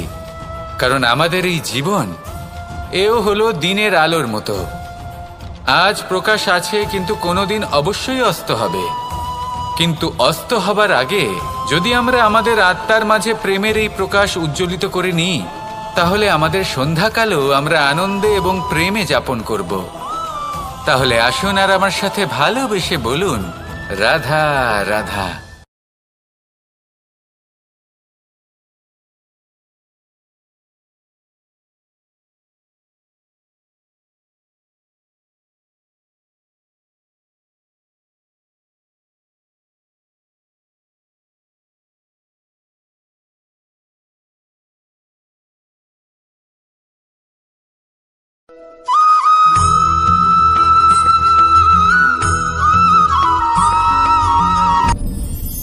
আপনি কি কখনো কোনো জলের ধারা দেখেছেন? তার সামনে যতই মাটি থাকুক না কেন, যতই কাদা থাকুক না কেন, যখন এই জলের ধারা বইতে আরম্ভ করে দেয়, তাহলে নিজের মনের, নিজের ভাবনার, নিজের জীবনের যত অনাবশ্যক তত্ত্ব আছে, অনুপযোগী অংশ রয়েছে, অর্থাৎ অপরিষ্কার অংশ রয়েছে, তা নিজে থেকেই নির্মল হয়ে উঠবে। আর যেরকম জলের ধারা কখনো থেমে থাকে না, সব সময় বয়ে চলে, সেইভাবে আপনিও কখনোই থামবেন না। সবসময় বয়ে চলুন, এগোতে থাকুন। পথে যদি অনেক বিপদ আসে, সমস্যা আসে, থামবেন না। তার উপর নিরন্তর প্রহার করুন, নিরন্তর প্রয়াস করুন, আর অগ্রসর হন। আপনি ভেবে দেখুন, এই জলের ধারা কখনো থেমে থাকে না, সবসময় বয়ে চলে। বিপদের সম্মুখীন হয়ে তাকে সাথে বয়ে নিয়ে চলে। সেই জন্য জলের ধারা, প্রবাহমান এই ধারা, এর থেকে কখনো দুর্গন্ধ আসে না, এতে কখনো ময়লা জমতে পারে না, বরং পালিত হয় সুন্দর প্রাণবন্ত জীবজন্তু, যেমন সুন্দর ছোট মাছ। তাই আপনিও এটাই করুন, কখনো থামবেন না, শুধু চলতে থাকুন, জলের ধারার মতো বইতে থাকুন।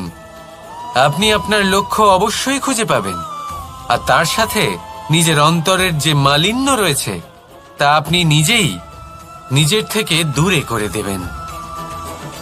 তাহলে আসুন আর আমার সাথে ভালোবেসে বলুন, রাধা রাধা।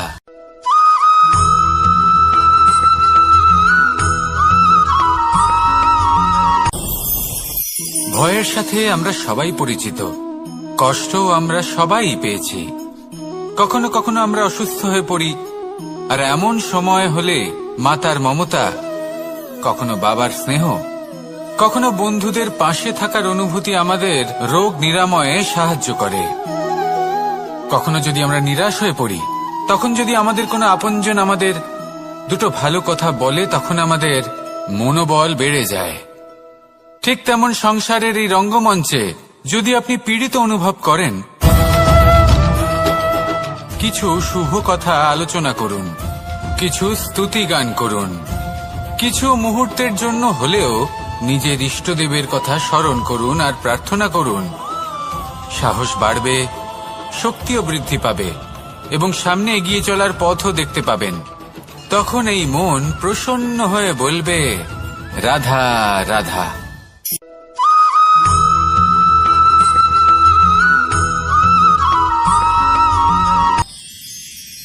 মানুষ তার জীবনে দুই ধরনের পরিস্থিতিকে খুব ভয় পায়। এক, কোনো কারণবশত কারোর সামনে নত হওয়া। দুই, কোনো কারণে নিজের চরিত্র থেকে, নিজের মূল্যবোধ থেকে বিচ্যুত হওয়া।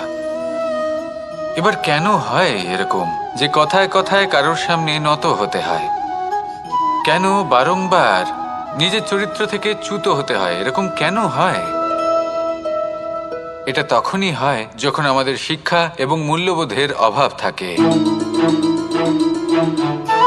যদি মানুষের মধ্যে প্রকৃত শিক্ষা থাকে, তাহলে এই সংসারে কোনো সময় এবং কারোর সামনেই নত হওয়ার কোনো প্রয়োজন নেই। যদি মানুষের মধ্যে মূল্যবোধ থাকে, তাহলে তাকে নিজের মূল্যবোধ বা চরিত্র থেকে বিচ্যুত হতে হয় না, তা সে যাই হয়ে যাক না কেন। কোনো বালককে যদি জন্ম থেকেই সুশিক্ষার অধিকারী করা হয়, শিক্ষিত করা হয়, মূল্যবোধের অধিকারী করা হয়, তবে সে এই সংসারে এমন কর্ম করবে যাতে সে নিজেকে, নিজের পরিবারকে, সমগ্র সমাজকে গর্বিত করতে পারে। শিক্ষা লাভ করুন, মূল্যবোধ লাভ করুন এবং আমার সাথে ভালোবেসে বলুন, রাধা রাধা।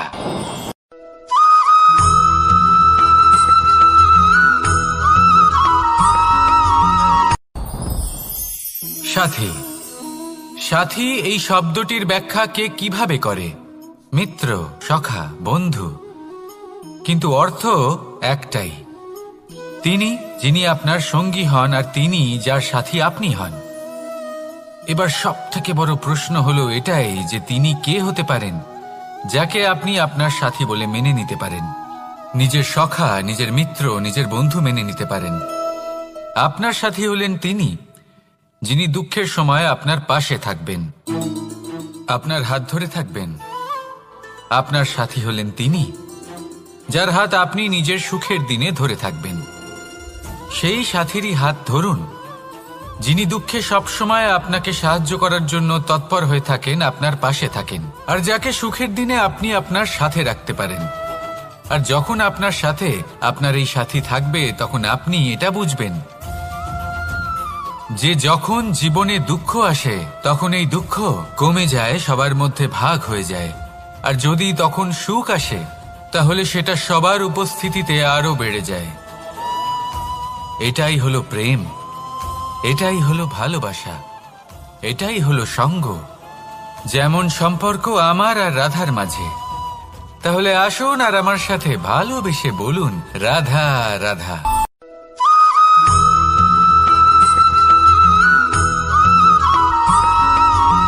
কখনো কখনো আমরা ভাবি যে কোনো ব্যক্তি যিনি ধর্মের পথে চলেছেন, যদি তার দ্বারা কোনো ভুল হয়ে থাকে, তাহলে নিয়তি তাকে সেই মুহূর্তেই কঠোর শাস্তি দেন। কিন্তু সেই সব মানুষ যারা সংসারের সবথেকে বড় অধর্মী, বহু নিকৃষ্ট মানের কাজ করেন, তাদের নিয়তি অনেক সুযোগ দেন। তাদের নিয়তি এরকম কঠোর প্রহার করেন না। এই ভাবনা কখনো না কখনো মনে আসেই। ভেবে দেখুন কেন? আসলে জীবনকে বেশিরভাগ মানুষ একভাবেই দেখে থাকেন, বিভিন্ন স্তরে একে দেখা উচিত। এবার আপনি বলুন, এই সংসারে কোনো অধর্মী কখনো প্রেরণার উৎস হতে পারেন? কখনোই নয়। যে মানুষ নিজের আত্মাকে মলিন করে ফেলেছেন, তিনি এই সংসারকে কিভাবে প্রেরণা যোগাবেন? উনি নিজেই বুঝতে পারেন না কোনটা করা উচিত, ধর্ম কোনটা। তাই নিয়তি তাকে একটা সুযোগ দেন, এটা বোঝার সুযোগ দেন যে কোনটা উচিত, কোনটা ধর্ম। সুযোগ দেন নিজের বিবেক জাগিয়ে তোলার, তাকে সুযোগ দেন নিজের অন্তরাত্মার ডাক শোনার। যখন তাতেও কাজ হয় না, তখন নিয়তির কাছে একটাই পথ বাকি থাকে, আর তা হল মহাবিনাশ। মহাবিনাশ হয়তো দেরিতেই আসতে পারে, কিন্তু তা অবশ্যই আসবে। আর যখন মহাবিনাশ আসে, তখন মহাবিনাশের যন্ত্রণা সমগ্র মানব জীবনের যন্ত্রণার থেকে অনেক বেশি হয়।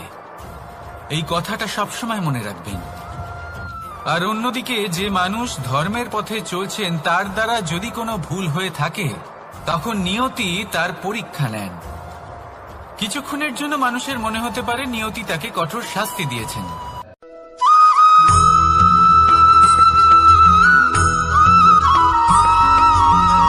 মানুষের মানসিকতা এমন হয় যে সে যতটা করে আশা করে যে তার থেকে অনেক বেশি তার বদলে সে পাবে।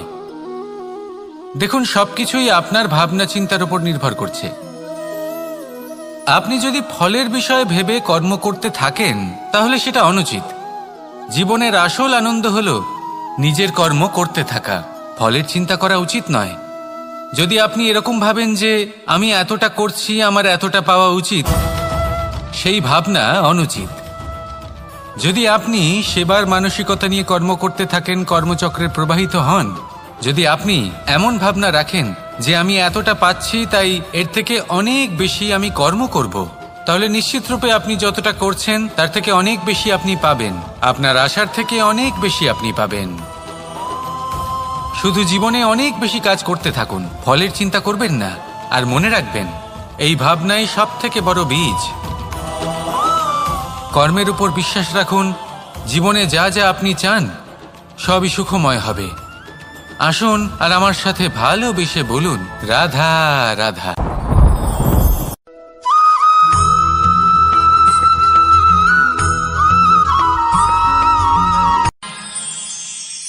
আমরা সবাই সূর্যকে সম্মান কেন করি? কারণ আমরা জানি যে সন্ধেবেলা যখন সূর্যাস্ত হবে, তখন শুধুমাত্র অন্ধকার বাকি থাকবে। ঠিক কিছুটা এরকমই হয় আমাদের মাতা পিতাও, যিনি আমাদের জন্ম দেন, আমাদের ভরণ পোষণ করেন, আমাদের বড় করেন, আমাদের প্রেম প্রদান করেন। কখনো কখনো তাদের মুখ থেকে কটু কথা নিঃসৃত হয়, আমাদের দুঃখ হয়, কিন্তু তখন আমাদের এটা বোঝা উচিত এগুলি নিঃসৃত হচ্ছে আমাদেরই মঙ্গলের জন্য। যেমন সূর্যদেব, উনিও উত্তাপ দিয়ে থাকেন আমাদেরই মঙ্গলের জন্য, যাতে ফসল পাকতে পারে, যাতে জল বাষ্প হয়ে মেঘ হতে পারে, বৃষ্টি হতে পারে, আর এই সংসারে নিরন্তর জলের প্রবাহ থাকে। আমাদের মাতা পিতা, তাদের কঠোর আচরণ, তাদের কঠোর অনুশাসনের পেছনে লুকিয়ে থাকে ওনাদের ভালোবাসা। আমাদের তা বুঝতে হবে, সসম্মানে ওনাদের গ্রহণ করতে হবে। কারণ ঠিক সূর্যাস্তের পরে যেমন চতুর্দিক অন্ধকারচ্ছন্ন হয়ে যায়, তেমনি আমাদের জীবন থেকে যখন আমাদের মাতা পিতা চলে যায়, তখন আমাদের জীবনেও শুধু এবং শুধুমাত্র অন্ধকারই ছেয়ে থাকে। সেই জন্য নিজের মাতা পিতাকে সম্মান করুন, ওনাদের ভালোবাসা প্রদান করুন। এই মন আর এই জীবন প্রসন্ন হয়ে বলবে, রাধা রাধা।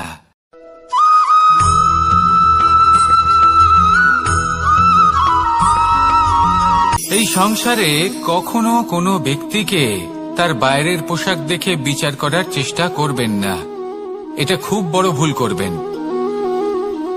যেমন আমরা জীবনে অনেক সময় এমন করি, ধরুন কোথাও একটা গাছ দেখলাম, খুব বিশাল আকারের একটা গাছ, যেটা মাটির থেকে অনেক উঁচুতে পৌঁছে গেছে, যার বিশাল শাখা আছে। সেগুলো দেখে আমরা ভাবি যে এই গাছে হয়তো কত সুস্বাদু ফল আছে, আমরা সেই গাছের পরিচর্যা করতে থাকি।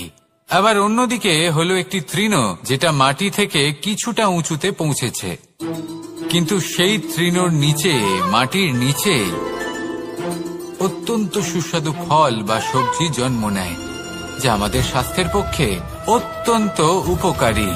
সেই জন্য কখনো আবরণ দেখে কাউকে বিচার করতে চেষ্টা করবেন না। তার বদলে এটা বোঝার চেষ্টা করুন যে আপনার সামনে যে ব্যক্তি আছে বা বস্তু আছে তার বিশেষত্ব কি। যদি এই বিশেষত্ব বোঝার ক্ষমতা আপনি অর্জন করেন, যদি এই শিল্প আপনি নিজের ভেতরে জাগ্রত করেন, তাহলে এই সংসারে বিশেষত্ব কি সেটা আপনি জানতে পারবেন। আর এই সমস্ত খেলা দৃষ্টি থেকে নয়, দৃষ্টিভঙ্গি থেকে জন্ম নেয়। দৃষ্টিভঙ্গি সবসময় শুভ রাখুন আর আমার সাথে ভালোবেসে বলুন, রাধা রাধা।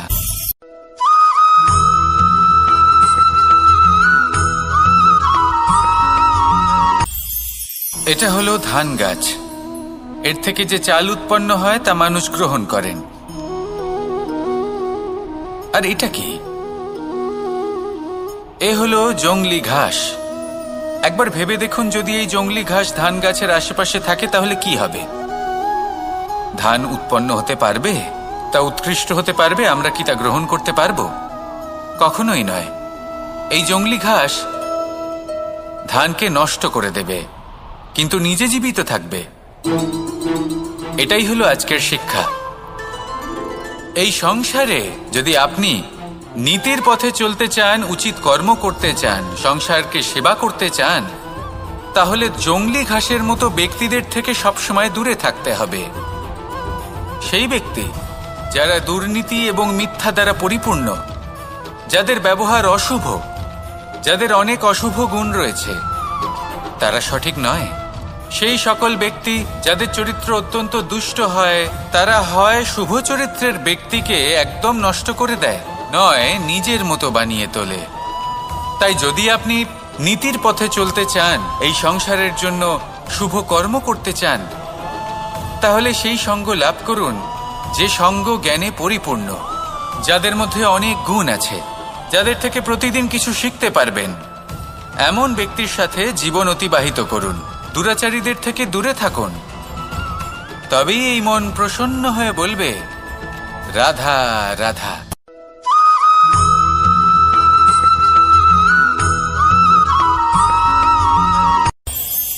এই সংসারে আমরা প্রকাশ কোথা থেকে পাই? এর উত্তর বড়ই সরল। ভোরে যখন সূর্যোদয় হয়, তখন প্রকাশের কিরণ আমাদের ঘরে এসে পৌঁছয়। এইভাবেই আমরা প্রকাশ লাভ করি। এবার এই প্রকাশের আলোতেই আমরা সারাদিনের কাজ সম্পন্ন করি। সন্ধে হয়ে যায়, সূর্যাস্তও হয়ে যায়। আর আমাদের ঘর যাতে অন্ধকার না হয় তার জন্য আমরা একটা প্রদীপ প্রজ্বলিত করি।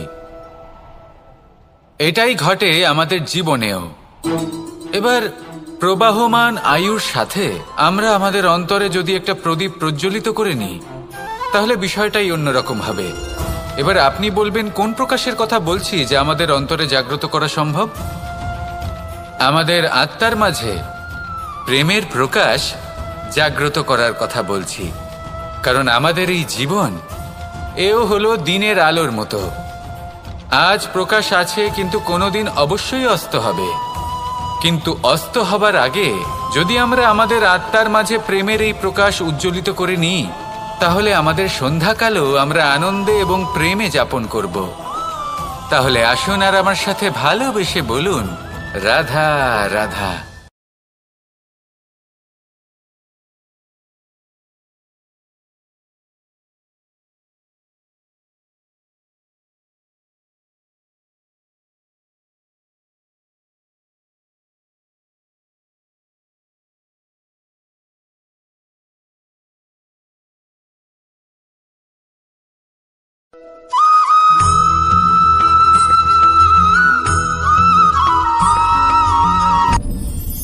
আপনি কি কখনো কোনো জলের ধারা দেখেছেন? তার সামনে যতই মাটি থাকুক না কেন, যতই কাদা থাকুক না কেন, যখন এই জলের ধারা বইতে আরম্ভ করে দেয়, তাহলে নিজের মনের, নিজের ভাবনার, নিজের জীবনের যত অনাবশ্যক তত্ত্ব আছে, অনুপযোগী অংশ রয়েছে, অর্থাৎ অপরিষ্কার অংশ রয়েছে, তা নিজে থেকেই নির্মল হয়ে উঠবে। আর যেরকম জলের ধারা কখনো থেমে থাকে না, সব সময় বয়ে চলে, সেইভাবে আপনিও কখনোই থামবেন না। সবসময় বয়ে চলুন, এগোতে থাকুন। পথে যদি অনেক বিপদ আসে, সমস্যা আসে, থামবেন না, তার উপর নিরন্তর প্রহার করুন, নিরন্তর প্রয়াস করুন আর অগ্রসর হন। আপনি ভেবে দেখুন, এই জলের ধারা কখনো থেমে থাকে না, সবসময় বয়ে চলে, বিপদের সম্মুখীন হয়ে তাকে সাথে বয়ে নিয়ে চলে। সেই জন্য জলের ধারা, প্রবাহমান এই ধারা, এর থেকে কখনো দুর্গন্ধ আসে না, এতে কখনো ময়লা জমতে পারে না, বরং পালিত হয় সুন্দর প্রাণবন্ত জীবজন্তু, যেমন সুন্দর ছোট মাছ। তাই আপনিও এটাই করুন, কখনো থামবেন না, শুধু চলতে থাকুন, জলের ধারার মতো বইতে থাকুন। আপনি আপনার লক্ষ্য অবশ্যই খুঁজে পাবেন, আর তার সাথে নিজের অন্তরের যে মালিন্য রয়েছে তা আপনি নিজেই নিজের থেকে দূরে করে দেবেন। তাহলে আসুন আর আমার সাথে ভালোবেসে বলুন, রাধা রাধা।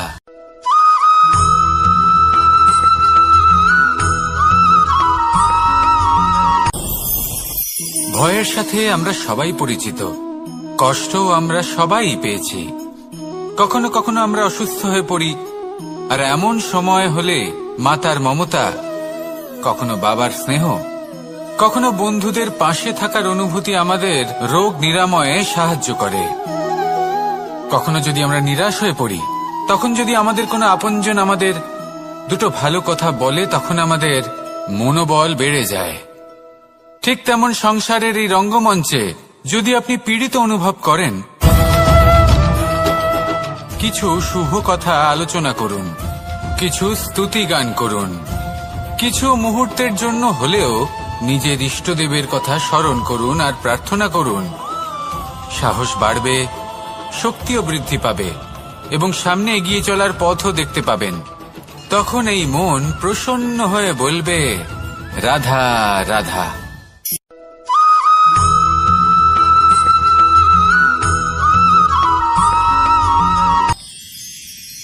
মানুষ তার জীবনে দুই ধরনের পরিস্থিতিকে খুব ভয় পায়। এক, কোনো কারণবশত কারোর সামনে নত হওয়া। দুই, কোনো কারণে নিজের চরিত্র থেকে, নিজের মূল্যবোধ থেকে বিচ্যুত হওয়া। এবার কেন হয় এরকম যে কথায় কথায় কারোর সামনে নত হতে হয়? কেন বারংবার নিজের চরিত্র থেকে চ্যুত হতে হয়? এরকম কেন হয়? এটা তখনই হয় যখন আমাদের শিক্ষা এবং মূল্যবোধের অভাব থাকে। যদি মানুষের মধ্যে প্রকৃত শিক্ষা থাকে, তাহলে এই সংসারে কোনো সময় এবং কারোর সামনেই নত হওয়ার কোনো প্রয়োজন নেই। যদি মানুষের মধ্যে মূল্যবোধ থাকে, তাহলে তাকে নিজের মূল্যবোধ বা চরিত্র থেকে বিচ্যুত হতে হয় না, তা সে যাই হয়ে যাক না কেন। কোনো বালককে যদি জন্ম থেকেই সুশিক্ষার অধিকারী করা হয়, শিক্ষিত করা হয়, মূল্যবোধের অধিকারী করা হয়, তবে সে এই সংসারে এমন কর্ম করবে যাতে সে নিজেকে, নিজের পরিবারকে, সমগ্র সমাজকে গর্বিত করতে পারে। শিক্ষা লাভ করুন, মূল্যবোধ লাভ করুন এবং আমার সাথে ভালোবেসে বলুন, রাধা রাধা।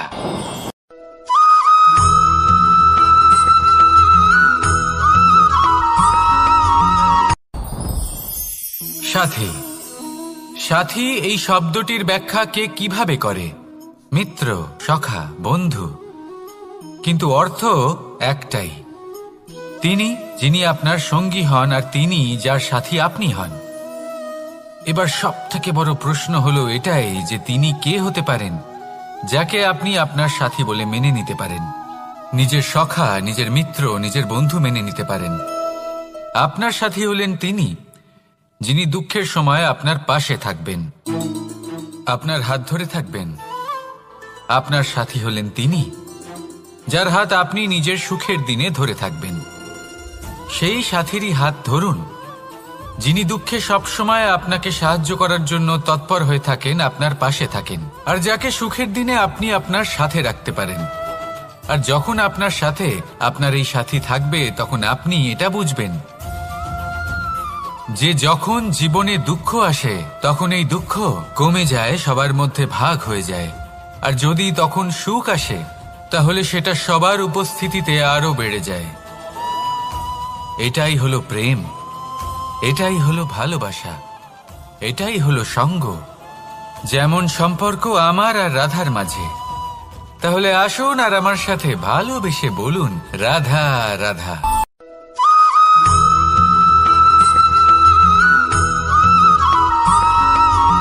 কখনো কখনো আমরা ভাবি যে কোনো ব্যক্তি যিনি ধর্মের পথে চলেছেন, যদি তার দ্বারা কোনো ভুল হয়ে থাকে তাহলে নিয়তি তাকে সেই মুহূর্তেই কঠোর শাস্তি দেন।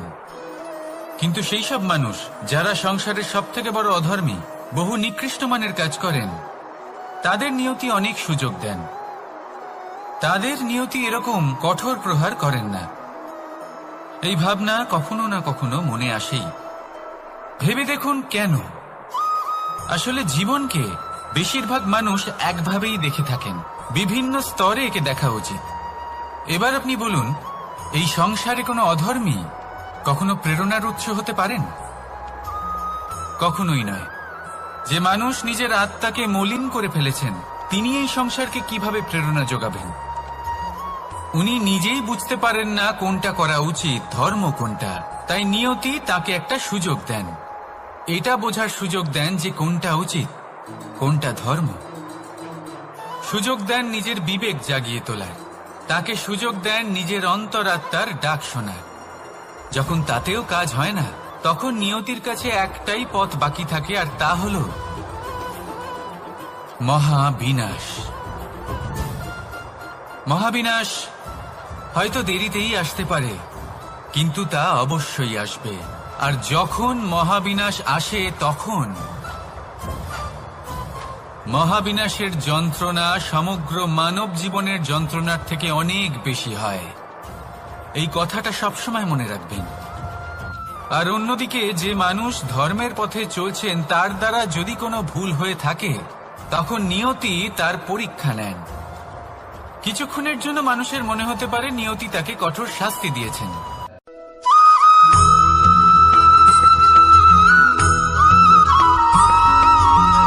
মানুষের মানসিকতা এমন হয় যে সে যতটা করে আশা করে যে তার থেকে অনেক বেশি তার বদলে সে পাবে।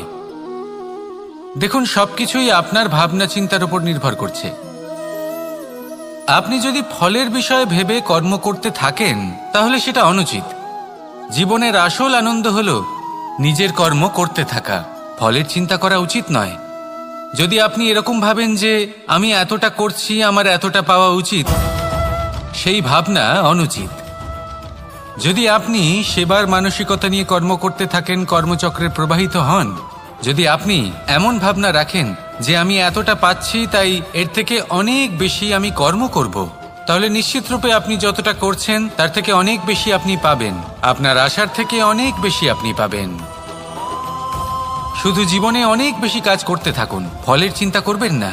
আর মনে রাখবেন, এই ভাবনাই সব থেকে বড় বীজ। কর্মের উপর বিশ্বাস রাখুন। জীবনে যা যা আপনি চান সবই সুখময় হবে। আসুন আর আমার সাথে ভালোবেসে বলুন, রাধা রাধা।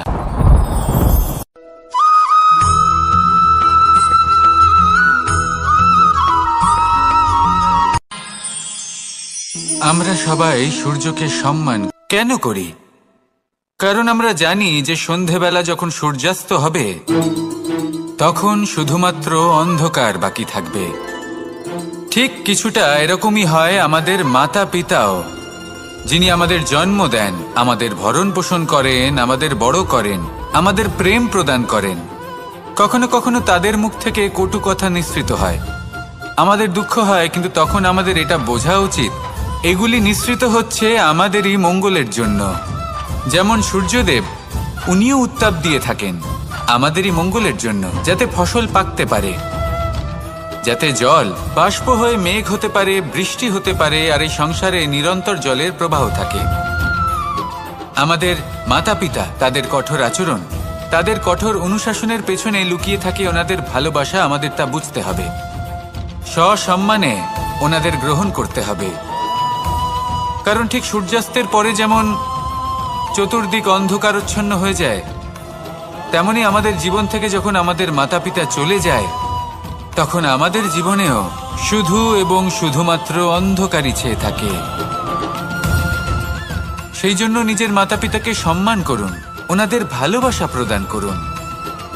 এই মন আর এই জীবন প্রসন্ন হয়ে বলবে রাধা রাধা।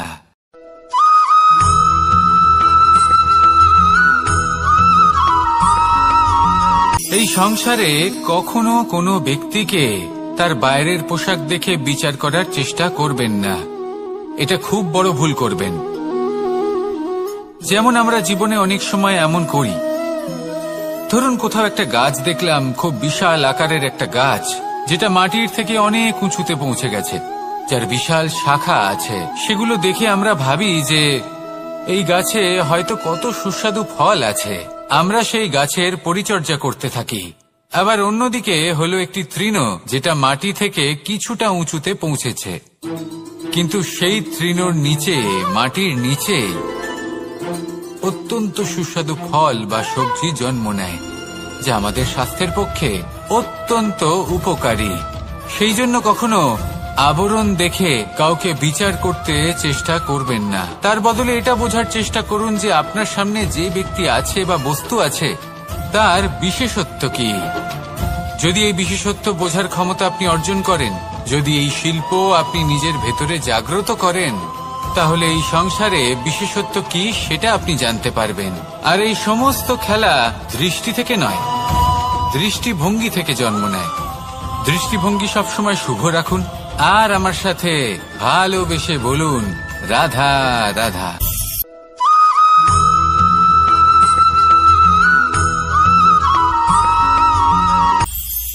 এটা হলো ধান গাছ। এর থেকে যে চাল উৎপন্ন হয় তা মানুষ গ্রহণ করেন। আর এটা কি? এ হলো জংলি ঘাস। একবার ভেবে দেখুন, যদি এই জংলি ঘাস ধান গাছের আশেপাশে থাকে তাহলে কি হবে? ধান উৎপন্ন হতে পারবে? তা উৎকৃষ্ট হতে পারবে? আমরা কি তা গ্রহণ করতে পারবো? কখনোই নয়। এই জংলি ঘাস ধানকে নষ্ট করে দেবে, কিন্তু নিজে জীবিত থাকবে। এটাই হলো আজকের শিক্ষা। এই সংসারে যদি আপনি নীতির পথে চলতে চান, উচিত কর্ম করতে চান, সংসারকে সেবা করতে চান, তাহলে জংলি ঘাসের মতো ব্যক্তিদের থেকে সবসময় দূরে থাকতে হবে। সেই ব্যক্তি যারা দুর্নীতি এবং মিথ্যা দ্বারা পরিপূর্ণ, যাদের ব্যবহার অশুভ, যাদের অনেক অশুভ গুণ রয়েছে, তারা সঠিক নয়। সেই সকল ব্যক্তি যাদের চরিত্র অত্যন্ত দুষ্ট হয়, তারা হয় শুভ চরিত্রের ব্যক্তিকে একদম নষ্ট করে দেয়, নয় নিজের মতো বানিয়ে তোলে। তাই যদি আপনি নীতির পথে চলতে চান, এই সংসারের জন্য শুভ কর্ম করতে চান, তাহলে সেই সঙ্গ লাভ করুন যে সঙ্গ জ্ঞানে পরিপূর্ণ, যাদের মধ্যে অনেক গুণ আছে, যাদের থেকে প্রতিদিন কিছু শিখতে পারবেন। এমন ব্যক্তির সাথে জীবন অতিবাহিত করুন। দুরাচারীদের থেকে দূরে থাকুন। তবেই এই মন প্রসন্ন হয়ে বলবে রাধা রাধা।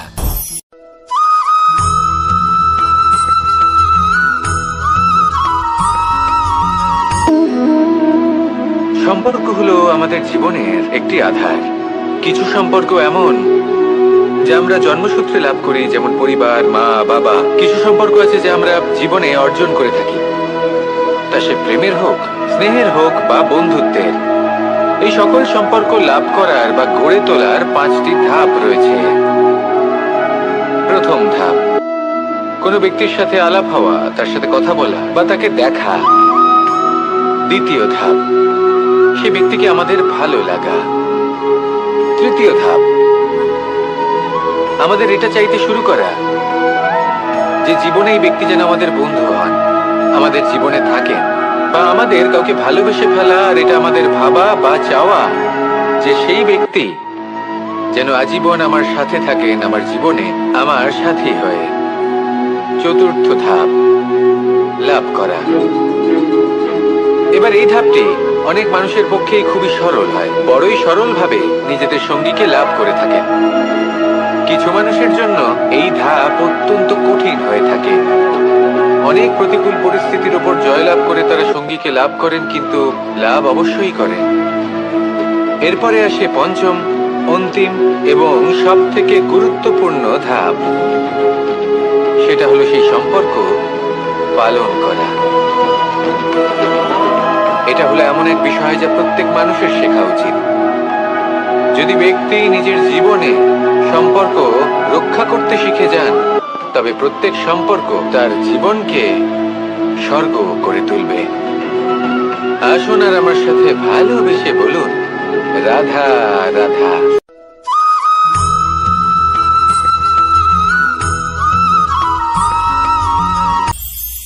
এটা হলো ধান গাছ।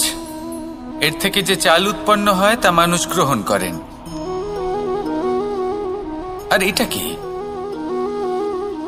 এ হলো জংলি ঘাস। একবার ভেবে দেখুন, যদি এই জংলি ঘাস ধান গাছের আশেপাশে থাকে তাহলে কি হবে? ধান উৎপন্ন হতে পারবে? তা উৎকৃষ্ট হতে পারবে? আমরা কি তা গ্রহণ করতে পারবো? কখনোই নয়। এই জংলি ঘাস ধানকে নষ্ট করে দেবে, কিন্তু নিজে জীবিত থাকবে। এটাই হলো আজকের শিক্ষা। এই সংসারে যদি আপনি নীতির পথে চলতে চান, উচিত কর্ম করতে চান, সংসারকে সেবা করতে চান, তাহলে জংলি ঘাসের মতো ব্যক্তিদের থেকে সবসময় দূরে থাকতে হবে। সেই ব্যক্তি যারা দুর্নীতি এবং মিথ্যা দ্বারা পরিপূর্ণ, যাদের ব্যবহার অশুভ, যাদের অনেক অশুভ গুণ রয়েছে, তারা সঠিক নয়। সেই সকল ব্যক্তি যাদের চরিত্র অত্যন্ত দুষ্ট হয়, তারা হয় শুভ চরিত্রের ব্যক্তিকে একদম নষ্ট করে দেয়, নয় নিজের মতো বানিয়ে তোলে।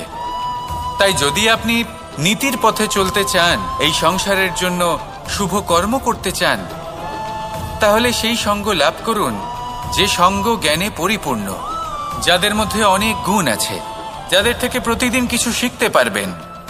এমন ব্যক্তির সাথে জীবন অতিবাহিত করুন। দুরাচারীদের থেকে দূরে থাকুন।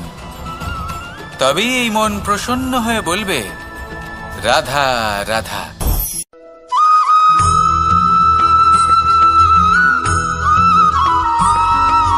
মানুষের একটি সমস্যা আছে যে মানুষ সাফল্যকে মাপতে থাকেন, লক্ষ্যপ্রাপ্তিকে মাপতে থাকেন এবং তার তুলনা করতে থাকেন যে ও এত কিছু পেল আর আমি পেলাম না,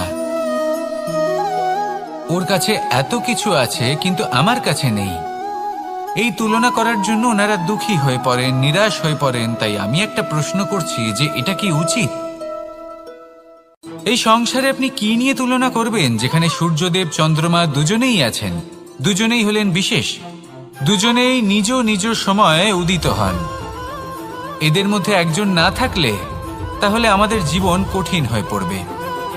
ঠিক সেইভাবেই আপনি যদি একটা বড় রেখা অঙ্কন করেন, তাহলে অন্য রেখাটি ছোট হয়ে পড়ে না, সে তেমনই থাকে যেমনটা সে ছিল। আপনার অস্তিত্ব কখনো ছোট বা বড় হতে পারে না। শুধু তুলনা করার জন্য আপনার এটা মনে হতে পারে। যদি আপনি যুদ্ধ করতে চান, আপনার তলোয়ারের প্রয়োজন পড়বে। যদি বস্ত্র তৈরি করতে চান, এত বড় তলোয়ার দিয়ে কিছুই হবে না, তখন প্রয়োজন পড়বে একটা ছোট্ট সূচের। তাই তুলনা করবেন না, না নিজেকে ছোট মনে করবেন, না অন্য কাউকে। সবার সাথে সহযোগিতা করুন, আর যদি তুলনা করতেই হয় নিজের সাথে করুন, যে কাল আমি কেমন ব্যক্তি ছিলাম, আজ কি তার থেকে শ্রেষ্ঠ হয়ে উঠতে পেরেছি? ভেবে দেখুন ভবিষ্যতে গিয়ে আপনি কতটা শ্রেষ্ঠ ব্যক্তি হতে পারেন। আসুন আমার সাথে ভালোবেসে বলুন, রাধা রাধা।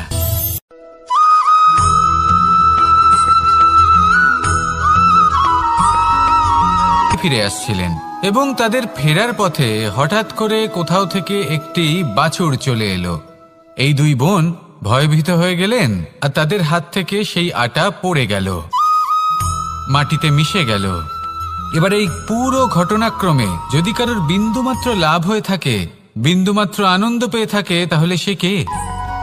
সেই ছোট বোন, যিনি মাঝে মাঝেই গমের দানা তুলছিলেন এবং খাচ্ছিলেন। কিছুটা হলেও উনি আনন্দ লাভ করেছিলেন। এবার এরকমই হলো আমাদের জীবনে ভক্তি এবং ভালোবাসা সংক্রান্ত বিষয়। মানুষ নিজের জীবনের দৈনিক কাজে এতটাই ব্যস্ত হয়ে পড়েন, প্রত্যেকদিন শুধু কাজ কাজ কাজ কাজ করতে থাকেন, আর তাতে ভক্তি এবং ভালোবাসার জন্য সময় বার করতেই পারেন না। দেখুন, জীবনে ভক্তি আর প্রেমের এই যে ছোট ছোট মুহূর্ত আছে, এগুলো যদি আপনি যাপন করতে পারেন, তাহলে তাতেই আপনি তৃপ্তি লাভ করবেন। বাকি সবই আপনার ব্যর্থ বলেই মনে হবে। জীবনে যখনই আপনি কোনো কাজ করবেন, ঈশ্বরের প্রতি সমর্পিত হয়ে সেই কাজ করুন। আর যখনই সময় পাবেন, তাহলে সেই সময় নিজের আপনজনদের দিন। যাদের আপনি ভালোবাসেন তাদের প্রতি যত্নবান হন, তাদের শুভাকাঙ্ক্ষী হন। এই প্রেম আর ভক্তির ছোট ছোট মুহূর্তগুলো আপনার জীবনকে চরিতার্থ করে তুলবে। আসুন আমার সাথে ভালোবেসে বলুন, রাধা রাধা।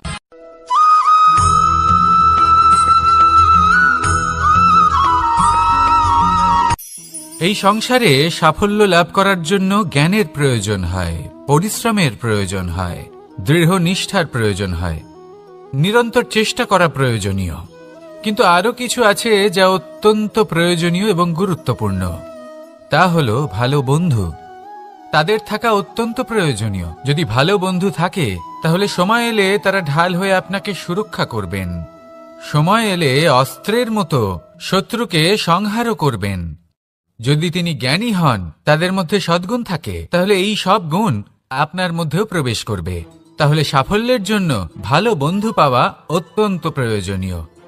কিন্তু শুধু বন্ধু কেন, ভালো শত্রুও থাকা প্রয়োজনীয়। এবার আপনি ভাববেন, আমি কি বললাম? যদি আপনার জীবনেও ভালো অর্থাৎ শক্তিশালী শত্রু থাকে, তাহলে আপনিও শক্তিশালী হতে থাকবেন। এই শত্রু আপনাকে প্রেরিত করবে আরো বেশি শক্তিশালী হয়ে ওঠার। কখনো কোনো হরিণকে দেখুন, তীব্র গতিতে দৌড়তে থাকে। কেন তীব্র গতিতে দৌড়য়? এই কারণে নয় যে কোথাও তার জন্য মধুর ঘাস অপেক্ষা করে রয়েছে, না। সে এই কারণে তীব্র গতিতে দৌড়য় কারণ সেটা না করলে তার পেছনে একটি সিংহ আছে যে ওকে নিজের ভোজন করে ফেলবে। তাই জীবনে বিপদ, সংকট, এই সবকিছুও হলো অত্যন্ত গুরুত্বপূর্ণ। তার সম্মুখীন হতে শিখুন আর আমার সাথে ভালোবেসে বলুন, রাধা রাধা।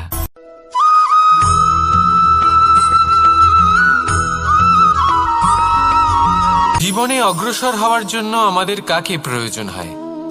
মাতা পিতা, বন্ধু, প্রেম, সাহায্য, অর্থ, পরিশ্রম, আশা। ভিন্ন ভিন্ন মানুষ ভিন্ন ভিন্ন বিকল্প চয়ন করে। যদি আমি আপনাকে বলি, তাহলে জয় আর পরাজয়ের মন্ত্র দুটো শব্দের উপর নির্ভর করে, মেনে নেওয়া আর দৃঢ় হওয়া। যদি মেনে নেন, তাহলে হেরে যাবেন। যদি দৃঢ় হন, তাহলে নিশ্চিত রূপে জয়ী হবেন। যদি কখনো আপনি ক্লান্ত হয়ে ওঠেন, আপনি দুঃখী হন, পুরোপুরি ভেঙে পড়েছেন, তখন মেনে নেবেন না যে আপনি ভেঙে পড়েছেন, নয়তো হেরে যাবেন। তখন উল্টে স্থির করবেন যে যাই হয়ে যাক না কেন, আমি জয়ী হবই। আর আপনি দেখবেন যে জয় নিশ্চিত রূপে আপনার কাছেই আসবে। তাহলে এই কথা মনে রাখবেন আর আমার সাথে ভালোবেসে বলবেন, রাধা রাধা।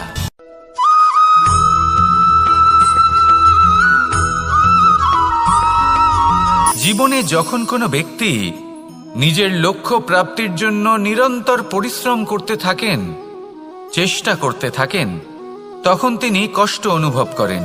কখনো শারীরিক কষ্ট, কখনো মানসিক কষ্ট। এবার উনি এটা ভাবতে থাকেন যে আমি কি উচিত করছি নাকি অনুচিত করছি। কারণ অন্যদিকে এমন একজন ব্যক্তিও আছেন যিনি একদমই পরিশ্রম চেষ্টা করছেন না। তিনি মদিরা পান করেন, বিলাসিতায় জীবন কাটান, অলস প্রকৃতির হয়ে ওঠেন, নিদ্রাতে বিলীন হয়ে থাকেন আর ভাবেন যে তিনি সুখ লাভ করছেন। কিন্তু এরকম কেন হয়? কারণ যখন আমরা সৎ পথে থাকি, উচিত পথে চলি, লক্ষ্য প্রাপ্ত করার জন্য চেষ্টা করতে থাকি, তখন আমাদের ভেতরে থাকা নেতিবাচক শক্তি এবং পাপ এই দেহকে ত্যাগ করে দেয়।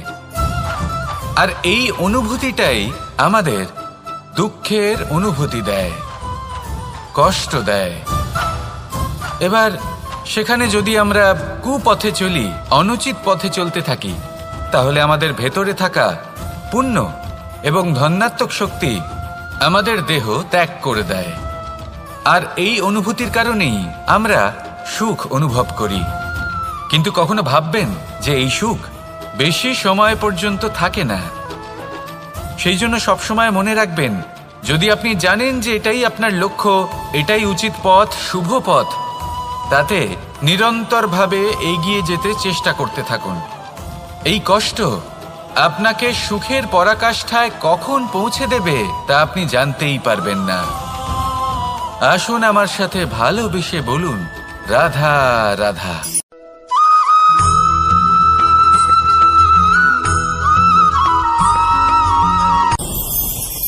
ভয়ের সাথে আমরা সবাই পরিচিত, কষ্টও আমরা সবাই পেয়েছি।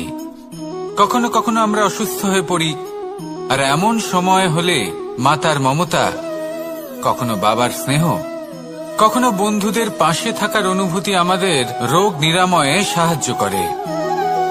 কখনো যদি আমরা নিরাশ হয়ে পড়ি, তখন যদি আমাদের কোনো আপনজন আমাদের দুটো ভালো কথা বলে, তখন আমাদের মনোবল বেড়ে যায়।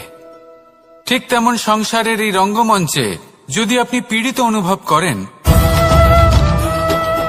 কিছু শুভ কথা আলোচনা করুন, কিছু স্তুতি গান করুন, কিছু মুহূর্তের জন্য হলেও নিজের ইষ্টদেবের কথা স্মরণ করুন আর প্রার্থনা করুন।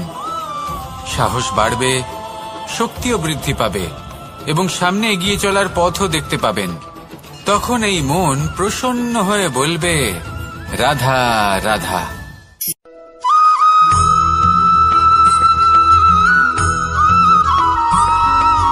প্রত্যেক মানুষ নিজের জীবনে হীরক তথা হিরে